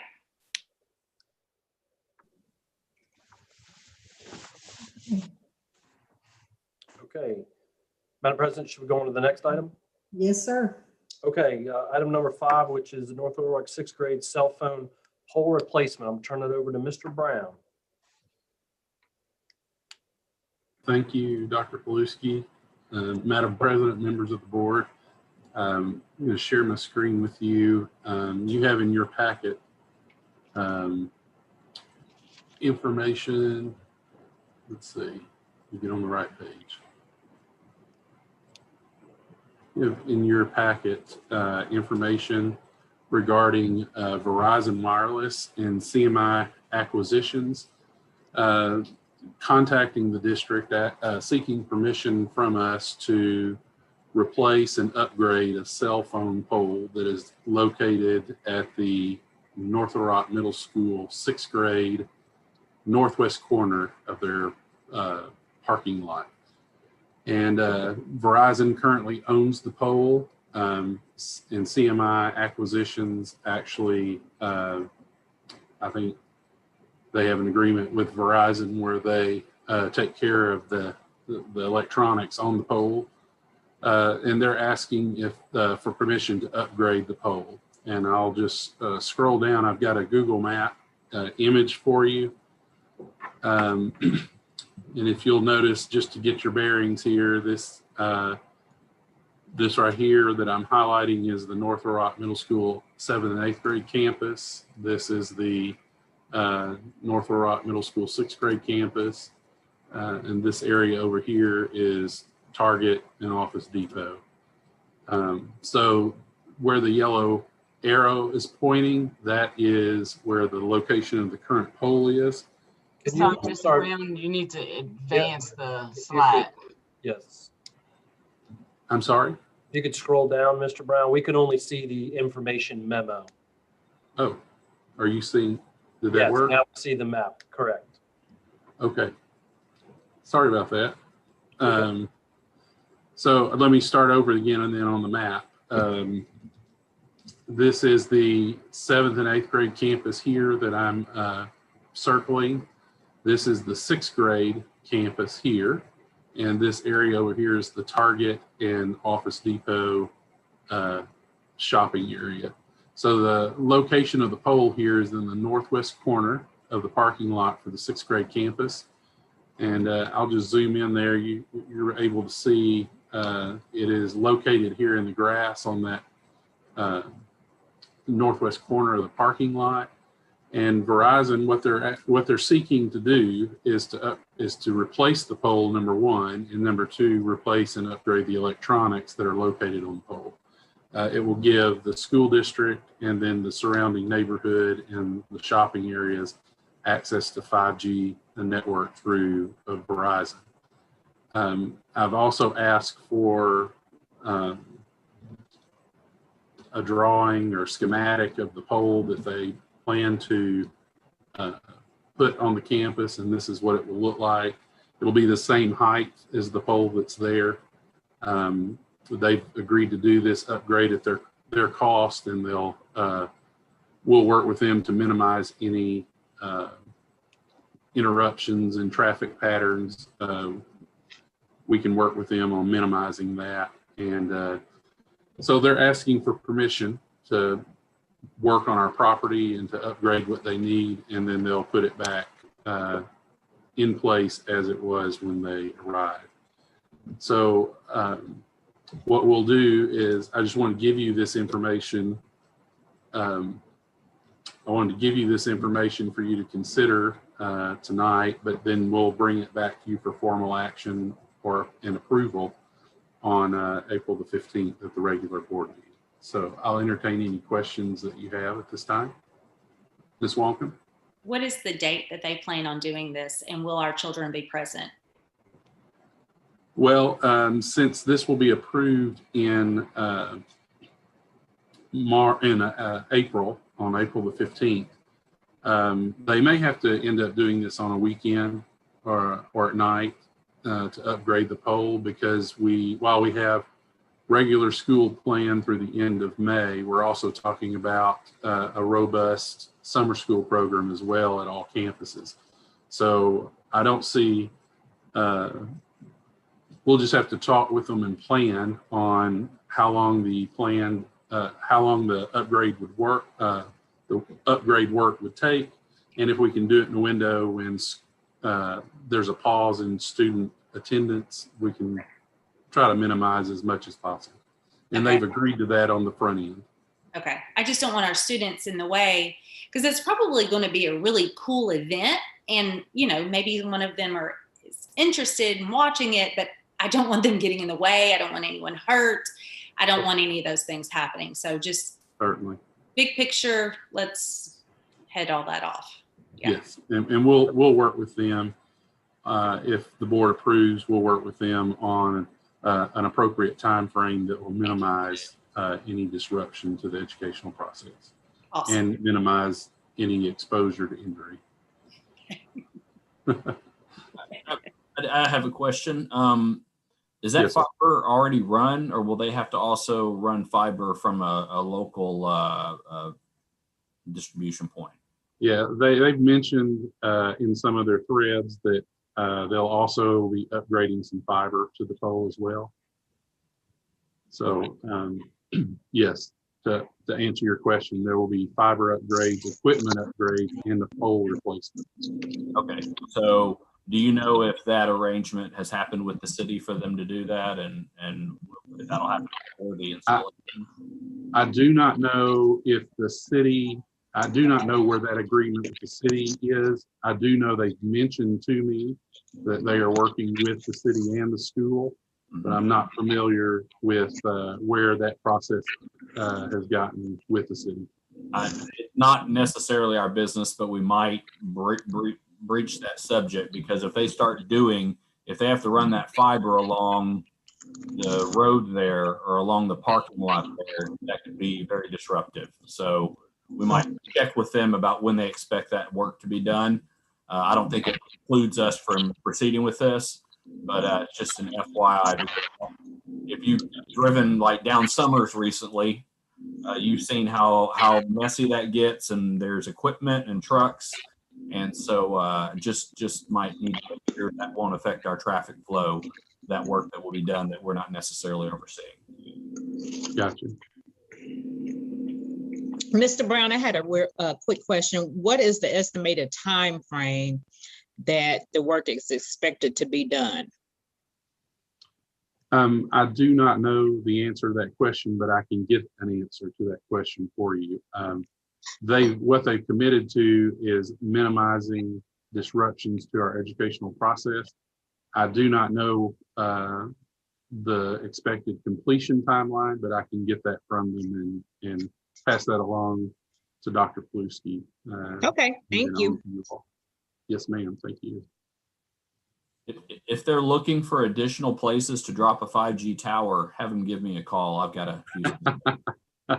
Your backyard? Not in my backyard, but down the street would be great. All right, thanks. Okay.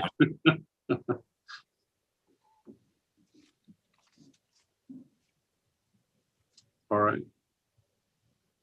Are there any other questions? No, sir. Okay. I was trying to remember where we left out on the budget. Did we get down to the, Mr. Brown and I were just discussing that. We were wondering, I think that we got all the way, did we get past rentals? that's what I thought, we went all the way to the bottom of that. Yeah, that's what we thought. We would be at insurance. Property insurance, does that sound Yeah. familiar to Yeah, a board member? the top of mine says construction services. Oh, yeah, just a couple of lines above that. Yes, Yeah. we can start there. All right, let me get that document up.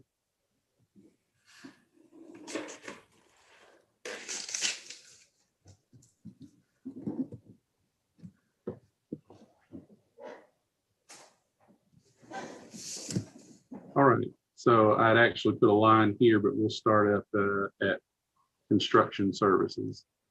Oh, well, okay, wherever your line was, we can go from there. I thought we went Okay. to the bottom of the page. Okay, well, and you'll notice that we've pretty much finished the construction services prior to fiscal year 18. So there'll be some expenses in prior year prior to that. But so we can start with the insurance area then. Mhm. All right, so let me click in here so I can scroll a bit. All right, so the insurance area, the lines here for insurance, that includes property insurance. That's insurance on all of our facilities. Liability insurance, it includes special liability insurance that we purchase for special events or for special circumstances. And let me just say on this particular line, so Arkansas schools have tort immunity, which means under normal circumstances, schools are immune from liability. Now that doesn't include negligence, but that includes under normal circumstances, schools cannot be sued for liability, and that's under Arkansas law and Arkansas Constitution. However, there are, and that's if that is for events that happen on school property.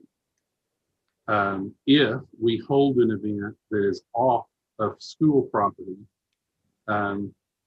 let's say you have a quiz bowl tournament that happens at a church, or let's say the football team travels out of state, so they cross the state line. The tort immunity is within the boundaries. That's an Arkansas law. So that's only within the boundaries of the state of Arkansas. So there are times when we utilize facilities other than the school district facilities that require us to purchase a special liability policy. Another example of that would be when the swim team utilizes the Boys and Girls Club swimming pool as their practice pool. Boys and Girls Club is not school property. So events that happen there, injuries that happen there are not immune from liability. So we carry a policy to protect the Boys and Girls Club. So I just wanted to, that's why you see some charges here.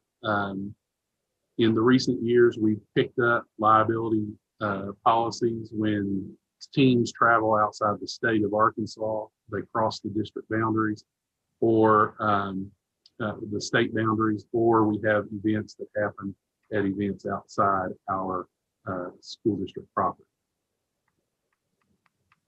Any questions about that? That's just something that I thought maybe as board members you all would like to know about. Sometimes there's a lot of discussion about liability, but I just wanted you all to know the history there and the charges that would land in that particular. All right, on the fleet insurance line, that is the insurance on our vehicles fleet So we are required to carry insurance for liability on vehicles that travel on roadways. So that includes our buses, that includes our school district vehicles like maintenance and security. This line here are the premiums that we pay. So you can see here the premiums on our insurance for vehicles average around $130,000 per year. Our property insurance lands around $380,000 per year on average. So the two of those together are about $500,000. So we spend $500,000 on insurance on our property and vehicles each year. That's on average.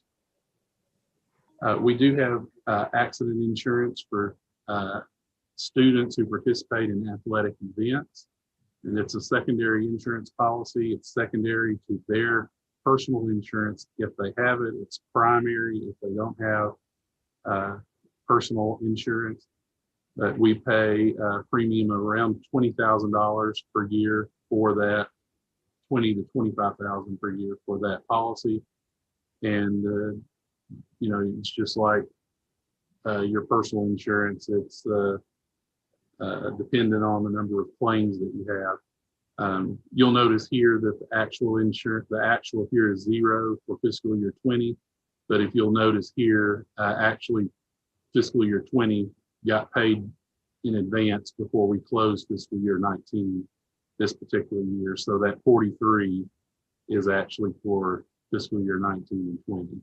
So we average about a little less than $25,000 per year for insurance for students who participate. And I said athletics, but it's not only athletics, it's extracurricular activities. So it does cover athletics, but it also covers a band member who may be practicing in band and gets hurt, or you know, maybe if there's a quiz bowl or student council event and someone gets hurt during that activity, that there is some insurance coverage for those extracurricular activities.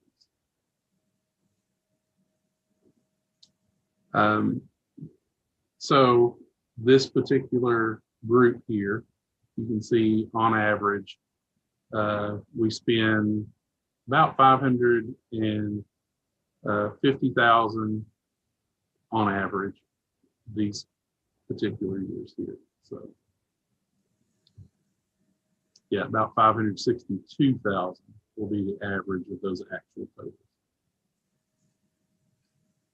Any questions about the insurance? Okay.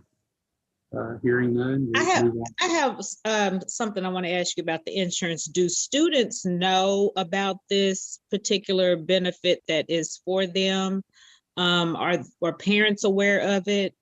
Or this is something that just kind of goes out at the beginning of the year and it's kind of really not, you know, marketed to them? Right. I will. Yes, that's a good question. I can tell you the people that are aware of it are the sponsors. So if there is an injury during an event, the sponsors are aware of our insurance coverage. They are also given guidance on how to report an injury, how to report it to the district and the insurance company. So the sponsors of those events are aware of the coverage, and they deal with, you know, they make the notification to the students or parents as an injury occurs. So we don't necessarily market it to the students, but we do market it to the students who have an injury. We notify them and their parents of that coverage. Okay, thank you. So it's just on an as needed basis. Yes, ma'am. Okay, thank you. You're welcome. To her point, Mr. Brown, maybe that's a good thing to add in our parent-student handbook, that just says that that is available. Maybe something we can look at with Mr. Stone. Yes, sir. You know, just in generality that, you know, given those clubs, that I think that's a good, I mean, we should communicate in some capacity that that is available for those. I mean, I was just, you know, while he was mentioning that, I was thinking about, you know, when my son was at North Little Rock and he, you know, in PE class, you know, he had to end up going to the emergency room because he got split across the eye. And, you know, I wasn't, even though he had insurance, I wasn't aware of that. Sure, we can put something in the parent-student handbook that draws attention to that. I think it's a good suggestion. Yes, I've made note of that, and I'll get with Mr. Stone on that. All right. So the next group to cover is the communications group. And this covers telephone, radio airtime. Our transportation department utilizes the radios for communication between buses and dispatch. GPS monitoring, you'll notice that that charge is started in fiscal year 21. That's because during the summer of 2020, Dr. Tyler came to you with a proposal to add GPS units and cameras to all the buses. And that was done during summer of 2020. So we've started a charge here of GPS monitoring coverage, and he's able to track the buses through that software. It also includes postage, internet, and broadband. And we don't necessarily use the internet line. That's not something required by ADE, but the broadband line was something that's been there for years, and that's where we record our internet expenses. So you'll notice here that, let's see. So we have telephone charges. I can speak to, it looks there like we've had an increase in telephone charges, but I can tell you that the difference, what's different there is E-rate used to cover a portion of our long distance phone calls, and they have phased out that coverage. So they no longer cover that. So we're footing the bill for 100% of our phone bill at this time. But if you notice the lower rates there, that's because E-rate was covering those charges, but it's no longer allowable at this point. So we've had to pick that up in fiscal year 20 and 21. Are these all landlines or some of them mobile phones? Those are both telephone and landlines, I believe. Okay. Mobile and land. Yes, I believe that they're all recorded there on that line. Our broadband, we do pay a portion of our broadband. We get an E-rate discount on that, but we still have to pay for the portion that E-rate does not. And this was so this particular year, this was run as of February 1. So we will have more charges throughout the year for fiscal year 21. But you can see we have just on average spent about $110,000, $112,000. But you can see that this is going up, and that's because we've been steadily increasing our bandwidth and our broadband pipe. We've been increasing that over time. So I expect this charge to actually continue to grow a bit. But are there any questions regarding any of the line items we talked about here in this group?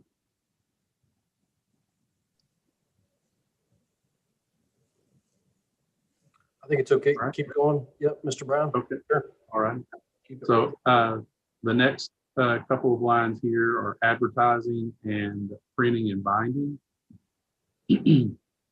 And under advertising, that includes, ads that may be purchased in magazines that represent our school district. It may be radio airtime. It may be a billboard for school choice, all of those items there. So if you look at just on average, that's about 28,000 that we've spent on average. As of February, we had spent about 3,100, but we were kicking off start at that time some school choice advertisements. So I expect that to grow this year as well. The next line is printing and binding. That mostly is the cost of handbooks, I believe. I have some notes here.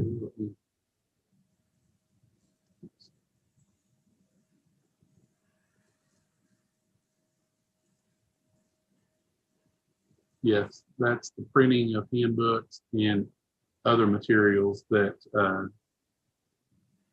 the district uses. So anything that we print, whether, if we print a newsletter that goes home or if we print the handbook, anything on paper, course catalogs, registration, those type of things that we actually pay a company to perform the printing and binding on. Also forms within the district that gets coded here. And that 3-year average is around 16,000 that we have spent on printing and binding. All right. And the next group is tuition. And let me just sort of explain this to LEA within the state. That is, if we're paying tuition to a school, and the ADE has actually changed the names of these codes. So I don't know that we can give a lot of to past expenses. I don't know that we can attribute them to these categories, but they have redefined this so that they can track tuition that's being paid either to an LEA or to a private school or to a post-secondary, which would be like Pulaski Tech. They have another tuition line and they have definitions of this. So within the last 2 years, they've really redefined this. But as a whole, we pay tuition to LEAs that may be for our schools, for our students to go to Metro in Little Rock for CTE courses. It could be also to an LEA that's hosting some type of virtual class for students. This line here, private school, is usually day treatment. We're paying for our students to attend day treatment. And that would be some of what, you approved a proposal tonight for special services students to attend Arch 4 day treatment. So those codes get coded to 65,630.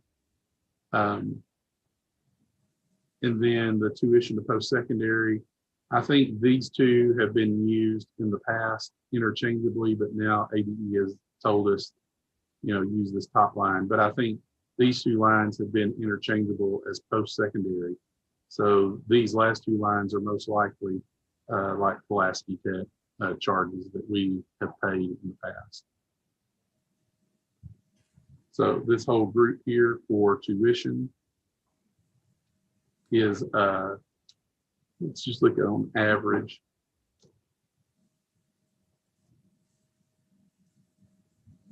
$276,000 total in the category on average. So if you have any questions, I'll try to field those at this category. If not, we'll move on to travel. Okay. Hearing none, we'll go on to travel. ADE does require that we segregate travel for like certified, classified, and then they also ask that we code it according to whether it's in district. So the first two are in district travel, certified, in district travel, classified, out of district travel, both broken down by certified and classified, then out of state, and then travel for non-employees and meals. And that is not broken down. That's all together. Lodging is broken down all together. I mean, it's grouped all together. So we do track in-district travel. And as you can see, this is 19,000, 17,000, 9,000. We do have travel that we pay on an annual basis there. Out of district travel, we do have some expenses where we paid mileage for out of district travel. Then out of state travel is mileage. And then non-employee, that would be a consultant or board members travel here. And if we have some volunteer coaches that are not employees, if they have travel expenses, we would code them here. Meals would be all meals that we for travel are coded here, and then all lodging is coded there regardless if it's certified or classified. So you can see here for this particular group, the 3-year average is about 40,000 for the actual charges that fit that group. So when the students travel, does that come out of the athletic budget then? So like when our guys and our girls went to state, does that come out of athletics? So their meals would be, yeah, it would come out of athletics, but they would use this particular fund here for their meals. Okay. Let's see.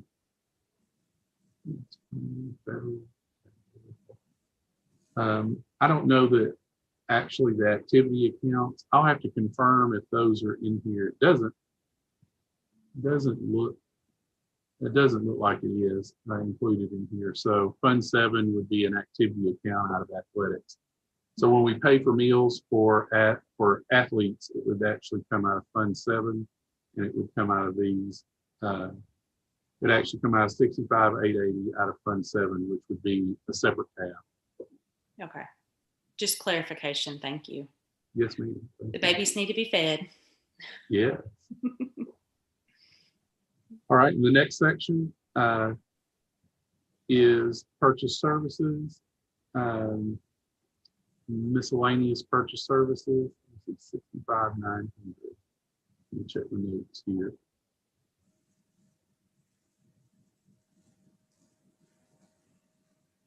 Yeah, so this particular line is what we call Medicaid match. That's where ADE requires that we code our Medicaid match. We're required to remit to ADE Medicaid payments, and we actually have to code that here, that particular line. Okay, in supplies. The general supply line, the 66,100, that's the big line that all schools use when they're purchasing items that are under $1,000.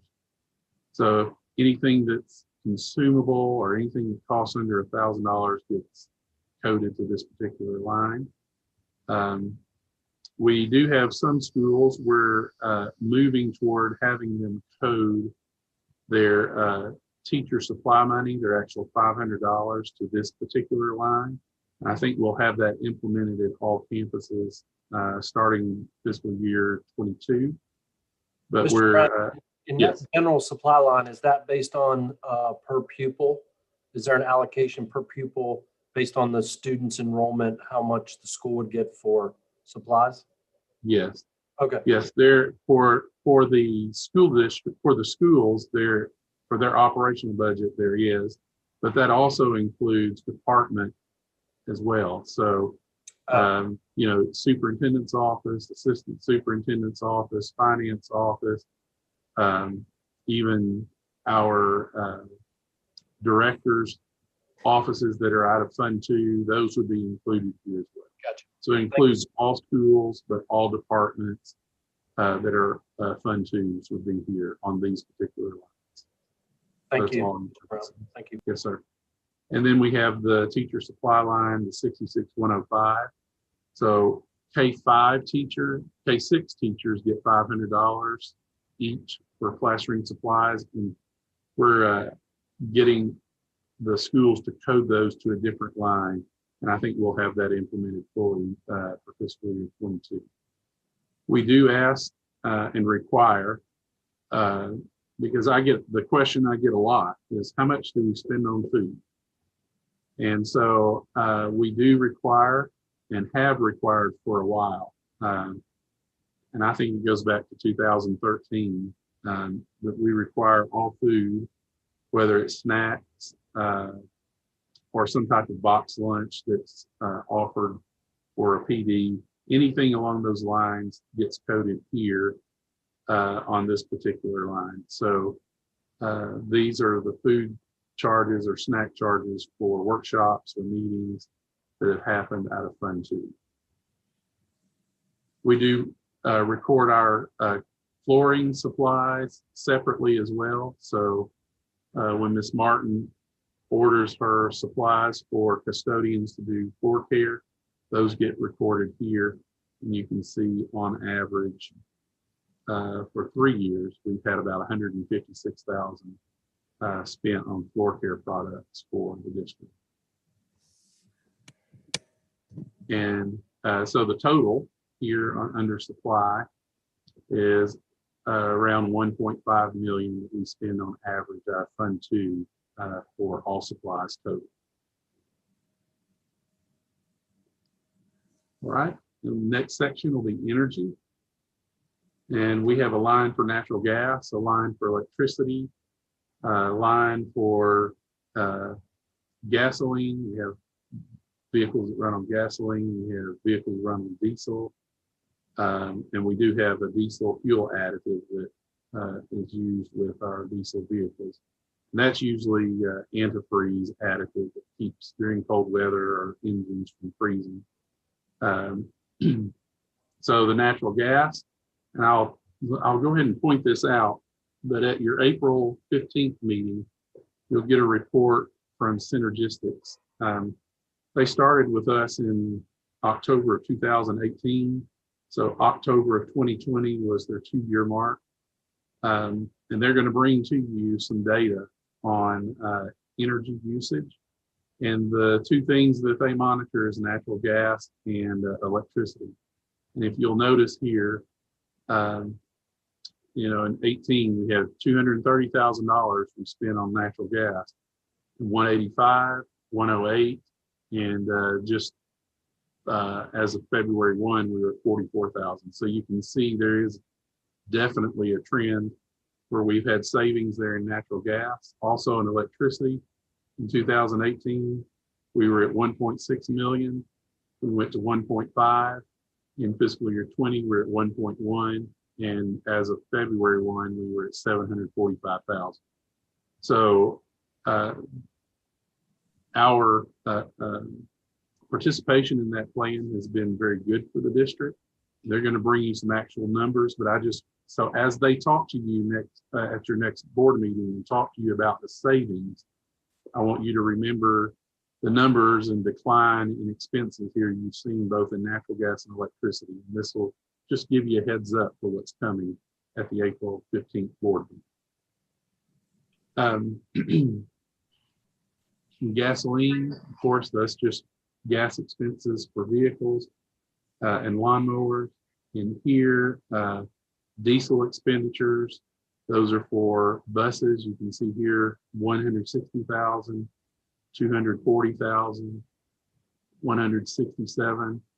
And you can attribute some of this to gas prices. Diesel prices fluctuate and they're higher in one year than they are the other. But this decline here obviously was when we shut down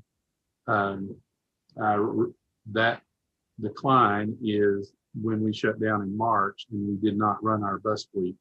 We were shut down for a long time there. So just wanted to bring that to your attention. There was some savings there, but that is related to the COVID situation. And then of course the fuel additive. So in the energy section, we're at, you can see our 3-year average is at 1.8. And, but definitely there's a trend down in our energy costs. All right, in our books and technology supplies, there'll be this section, and we record textbook and e-textbook, library, e-library books, periodicals, e-subscriptions, audio-visual materials, software, technology apps and computers. These are tablet computer lines. So this particular line is when we buy a tablet computer. We record ink and toner charges separately so we can track that. And then we do purchase other technology supplies that are under $1,000. That may be a keyboard, a mouse, it may be earphones for computers. Anything technology related that's under $1,000 that's not a tablet computer would get charged here. And you can see, I won't go through all of these unless you have specific questions, but just for that particular group, you can see that our average is about $1 million, but this particular year here, we had more charges. We bought quite a few tablet computers, and it looks like that was out of Fund 2. And more recently, we bought tablet computers, but they've not been out of Fund 2. So, our recent purchases are out of ESSER, that's Fund 6, so it wouldn't show up on this tab. All right, any questions about this particular group here? I don't have a question about that particular group, but just looking at the overall spreadsheet, what happens? Okay, it's a lot of red on here. So what happens is this, if it's not going to balance out right for that particular line item, do you just pull funds from somewhere else, or how does that get resolved? Yes, so like the red is related, see, this particular column is for fiscal year 21. So what we will do, we will go back and we will actually adjust the budget here for this particular line. We will essentially move funds. So where the money's not budgeted, we will actually adjust that here to absorb that overage. Okay, gotcha. Thank you. Yes, ma'am. So these particular numbers in the budget column, it's a constantly moving target, because while we have a budget set in September, ADE allows in schools in the district develops needs differently according to what we budget. So you are allowed to move money within your budgets. You don't have to keep it within that particular category. So if a principal had budgeted money in textbooks and they want to purchase e-textbooks, they can move it. So, that, I guess that's not a good example because principals don't budget textbook and e-textbooks. We do that at the district level, but let's just say library books. Principals do control that budget. So let's say that they decide they want to spend, we budgeted $35,000 this year, but our libraries are wanting to spend around $15,000 in e-library book charges. We could actually move that from here down to here, or I could find another line in the budget that has a surplus and actually move that money there for that line. So it's the budget column is a living and breathing document for the entire year until we close the books on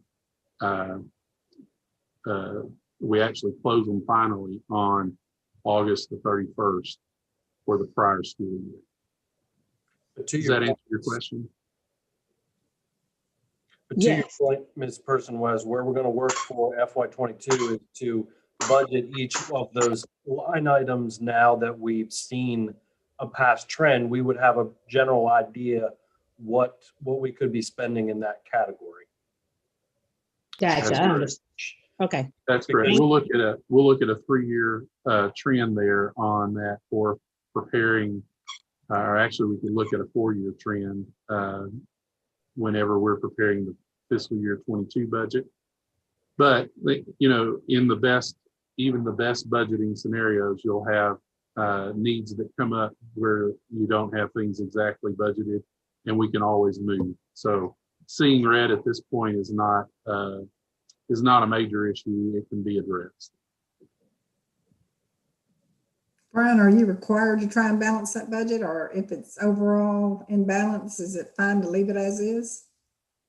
Yeah, ADU they do not require that you address the red items. What they do require is they have some requirements on budget, and that's in the salary and fringe. They want to see that a certain percentage of your salary and fringe is budgeted.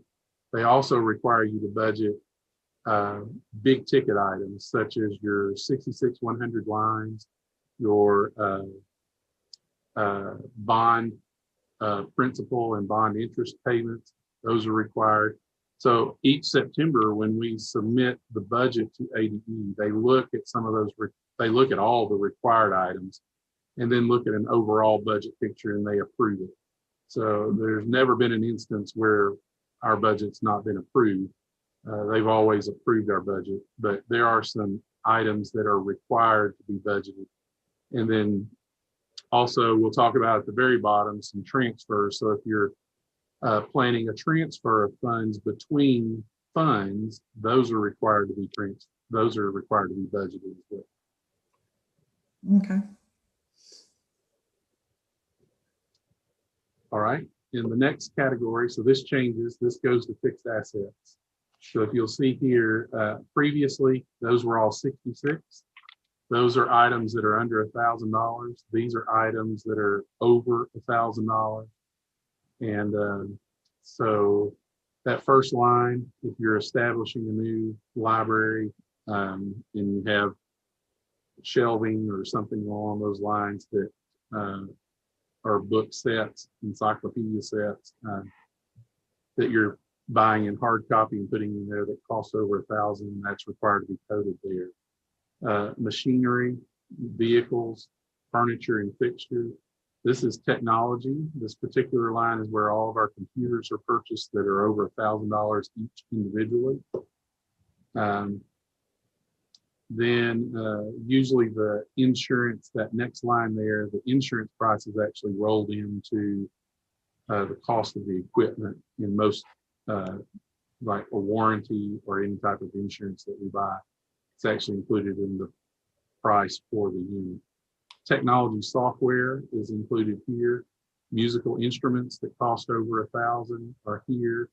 Custodial equipment might be a scrubbing machine for the floor or something along those lines required there. And then we have another equipment line. If it's a piece of equipment that we're buying that is not specifically fit in these categories, this other equipment there. So these are the items that cost over $1,000, as you can see. Okay, quick question. Yes. If you're having to put it under fixed assets, do you have some way of inventorying? I mean, what if? Yes, ma'am. So it comes off of the fixed assets? Codes here, all of these codes, anything that is triggered and charged in this, in our software to any of these codes, the 67 codes triggers an inventory requirement that comes up. So every let me see, 67,340, this particular line. So every computer that we purchase that's greater than $1,000 unit price, when it's coded here, it triggers an inventory requirement that has to be resolved. And so we have to go in and enter the serial number, the tag number, description of the item. All that happens. Technology takes care of theirs. Maintenance takes care of their machinery and equipment. And then the finance office takes care of everything else. So we, as those requirements come up, we make sure that we get the information to input into our inventory system. And when a computer is taken out of service, somebody lets you know so you can take it off the fixed asset schedule. Yes, ma'am. We actually keep it on, if it's out of service, but on a shelf, we keep it in the inventory. But when we actually contract with a disposal company to pick those up, we usually bid that out and we take the highest bid on the disposal. And then a list of those inventory items that are being disposed of are given to finance, and we make sure those are retired in our system.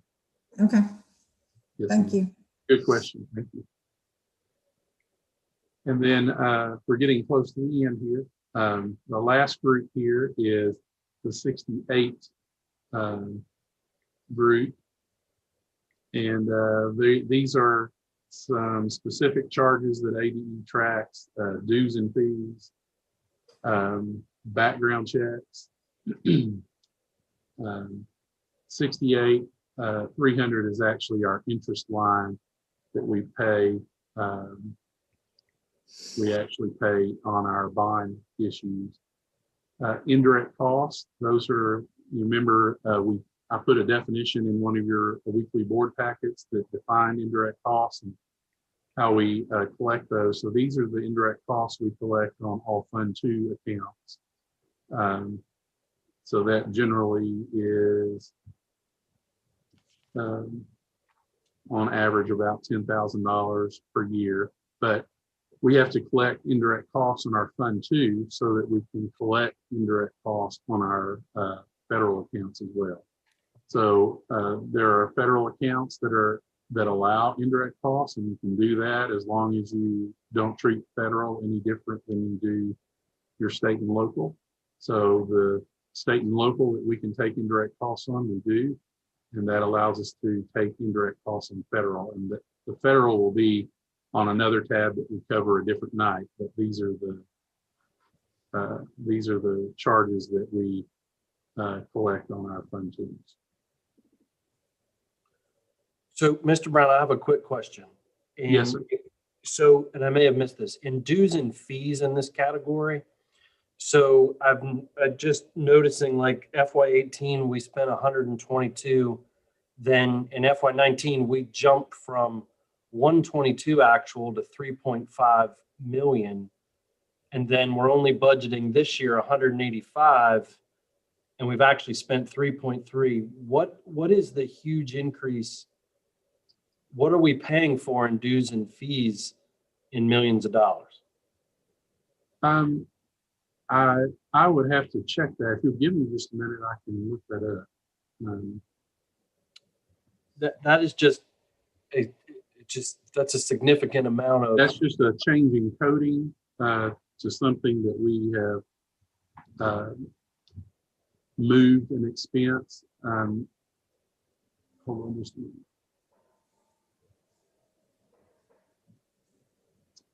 All right, so which year are we talking about? Well, just like, let's do fiscal year 19. Let me look at that real quick.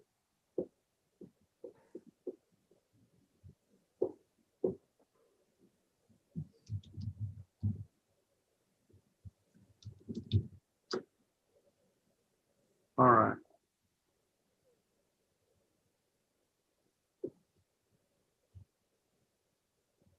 Yeah, so I'm looking here. Let me see if I can share. So it has to do with a coding issue there. It was a bonded indebtedness payment that was paid. So as part of our bond, it didn't, looks like the bond payment did not get scheduled on the right line.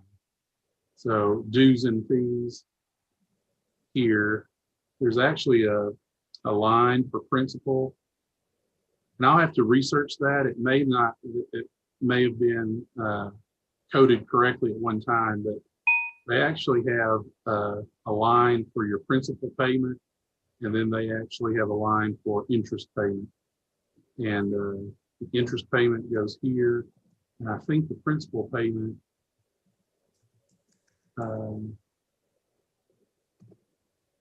So where does that money then come from? So like kind of Miss Persons West's question. So if you look at those two items, we've only budgeted 185 and interest 0, but we're for $7 million is what we've spent. So Yeah. just So where that was budgeted on another line. Let me see if I can find it.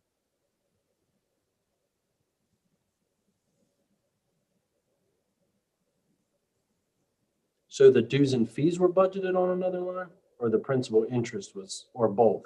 The dues and fees were budgeted on another line. And that may have been something that we actually added after this is, I'll just have to research that for you. I don't have an answer for you right now. Okay. But I can definitely look that up and let you know. Would bond issues normally be in that category? Yes, they would be in this 6,800 category. Yes, sir. They get coded to Fund 4, which is our bonded indebtedness payment. So Fund 4 is where the bond payments actually land. Okay, just so you keep saying the different funds, which I understand, but this, what we're looking at now, it's all the funds rolled up together so that we're looking at just the account numbers of all the funds together. We're looking at funds 2 here. Just Fund 1. 2. Yeah. Okay.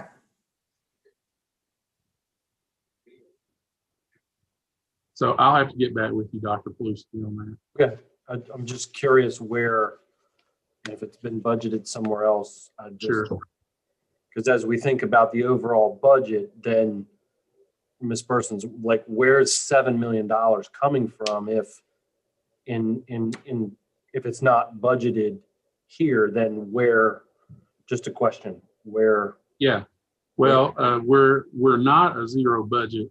ADE is not a zero budget requirement. So we're not required to budget all of our money. So this may be something where it's just not on the budget line, but we're not 100% budgeted on our funds. So how much, okay, good question, or good response. That helps me. So how much of our money is not budgeted? I would have to get that number to you. I would say less than 10% of our money is not budgeted. That doesn't mean it's not being spent. We just adjust. We look at these lines and adjust as we need to throughout the year. So we have, maybe 8% of it maybe is not budgeted, but we look at the lines, and as they develop negatives, we either establish a budget for it or we move it from a place. But we're not a zero budget. That's not a requirement of ADE. They don't require you to budget every penny that you're expected in revenue. But we will have to make sure the board and the public knows that there is a portion of that has not been allocated. Here we go. To answer your question, okay. So let's look down here. Here's the redemption of principal. I couldn't find it a moment ago. So 69,100 is the redemption of principal. So that particular, you can see here that we actually have 12, our bonded debt payments for the year will be about 13 million. So you can see here, this particular line is the 13 million for our bond payment. So what we would do is move the money from here. So you can see there's 7 million in excess. We would move this budget here, the 12.7. We'd move it to this line to zero that out, and we'd move it here to zero that. So that answers the question there. Where we have it budgeted on one line, but it is movable to the other lines. Thank you. Yes, you're welcome.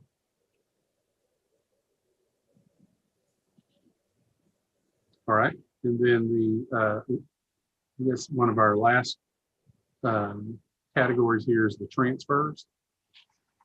And these are transfers between funds. So this is from the building fund. These are transfers from the building fund to operating, or from operating to food service. And so I will say here, this was building fund. These are transfers. So if you recall, these are transfers that we've done to the building fund from Fund 2 that were in excess of our $12.8 million net legal balance. So last year, you all approved a resolution to transfer 1.4 million. That's from Fund 2 over to Fund 3. And that is if we use our net legal balance of 12.8 million as our baseline, if we use that as our baseline, then this 1.4 million surplus was actually moved to the building fund. The prior year, fiscal year 19, we moved 2.3 million in surplus above the 12.8 million. This particular year was the last year, if you recall, that was the last year we received desegregation funding. And so we moved 7.5 million to the building fund in fiscal year 18. So that was a little over $7 million. So you can see that these are the amounts that are moved from Fund 2 to Fund 3, and that's to keep our net legal balance at 12.8 million and to move the funds over to the building fund to be used for building projects. And we did have some transfers to food service, and those were to cover the bonuses that were paid out of the bonuses that were paid in fiscal year 18, 19, and 20. You all voted to pay those out of the building fund, so we did a transfer to operation. And then we had to pay, ADE required that we pay the bonus to food service members out of food service. So I actually had to transfer funds from Fund 2 over to food service. These are all bonus related. Food service is self-sufficient. They pay all their expenses from the revenue they generate from their program. So all of these expenses here are bonus related to food service workers.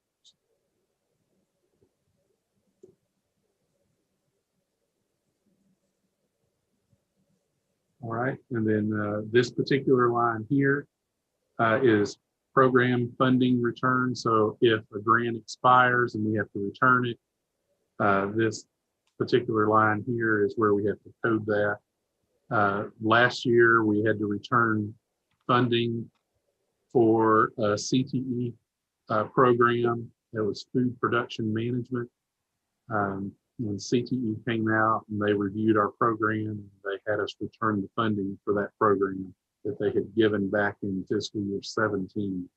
So we actually coded that refund there. So that concludes tab 1. And I applaud your patience, and it took us 3 or 4 meetings to get through that, but that is tab 1, and we went through it line by line. So Dr. Paluski, I'll turn it over back to you, but I'll answer any questions that have come up since then. And I just have one final question, Mr. Brown. So if I've followed you with what you said about ADE that didn't require, but at a 2% at nearly $110 million budget, then that would mean, give or take, roughly just under $22 million that is not actually budgeted. Like, do I have that? No, I'll have to, I was using numbers off the top of my head, knowing now that this knowing now that this line is budgeted, that 8 to 10% I used was not correct. I was assuming that this line here was not budgeted, but it is. So no, it would be much less. Okay, but is that what around what we are in our operating is about 110, 109, 109 million? We are probably around 103 million this particular year. We have been at 109, 110 in the past, but I'm anticipating about 103 to 104 million this year total revenue. We'll just have to see where our tax collections land in the last few months of this fiscal year. Gotcha. Then based upon the actuals, then if all the operating is that, this is all entire operating budget, correct? Yes. Okay. So it actuals around 83, then that would make sense then. If we're running around 103, then that's around 20 to 22 million that is not. Well, it will be budgeted because we have federal tabs and we have a food service tab. See, this is operational only, and our total budget, including operation, food service, federal, categorical, all of that together is the 103 to 105 million. You know, we do not have 100 million for operation. But you know, we do. The sum of these tabs together will be the 103 to 105. So if we jump over, let's just say the federal, let's look at the federal tab. You see here just in salary and benefits alone this year in fiscal year 21, there's $7 million budgeted there in salary and benefits.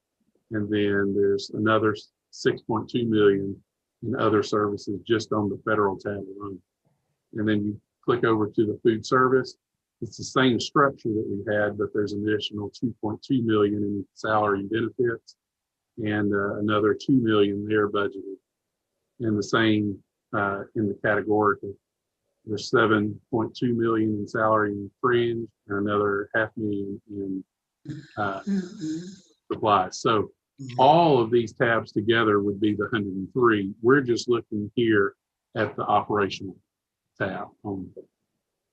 Gotcha. But when we move into food services, that's operating or that's federal funds? That is a federal fund, and that is actually a fund of its own. It's actually Fund 8. So all federal funds are Fund 6, except food service. Food service is federal, but it's Fund 8 itself. So we're required to keep everything food service separate. Gotcha. Yes. Thank you, sir. Yes, thank you. Madam President, that will conclude kind of our first tab of our, and great job, Mr. Brown. This has been a lot, and I think it's been, I appreciate, I know it's a lot for everybody going through this line by line, but it's very important. You've done a great job of, you know, working through line by line. So, Madam President, I will turn it over to you. Okay, well, I appreciate everything that we've been shown tonight and all the efforts gone into it. And looking back on the agenda, I think that covers everything. We'll go back to the next fund on the next workshop. Is that how we're doing it with the budget?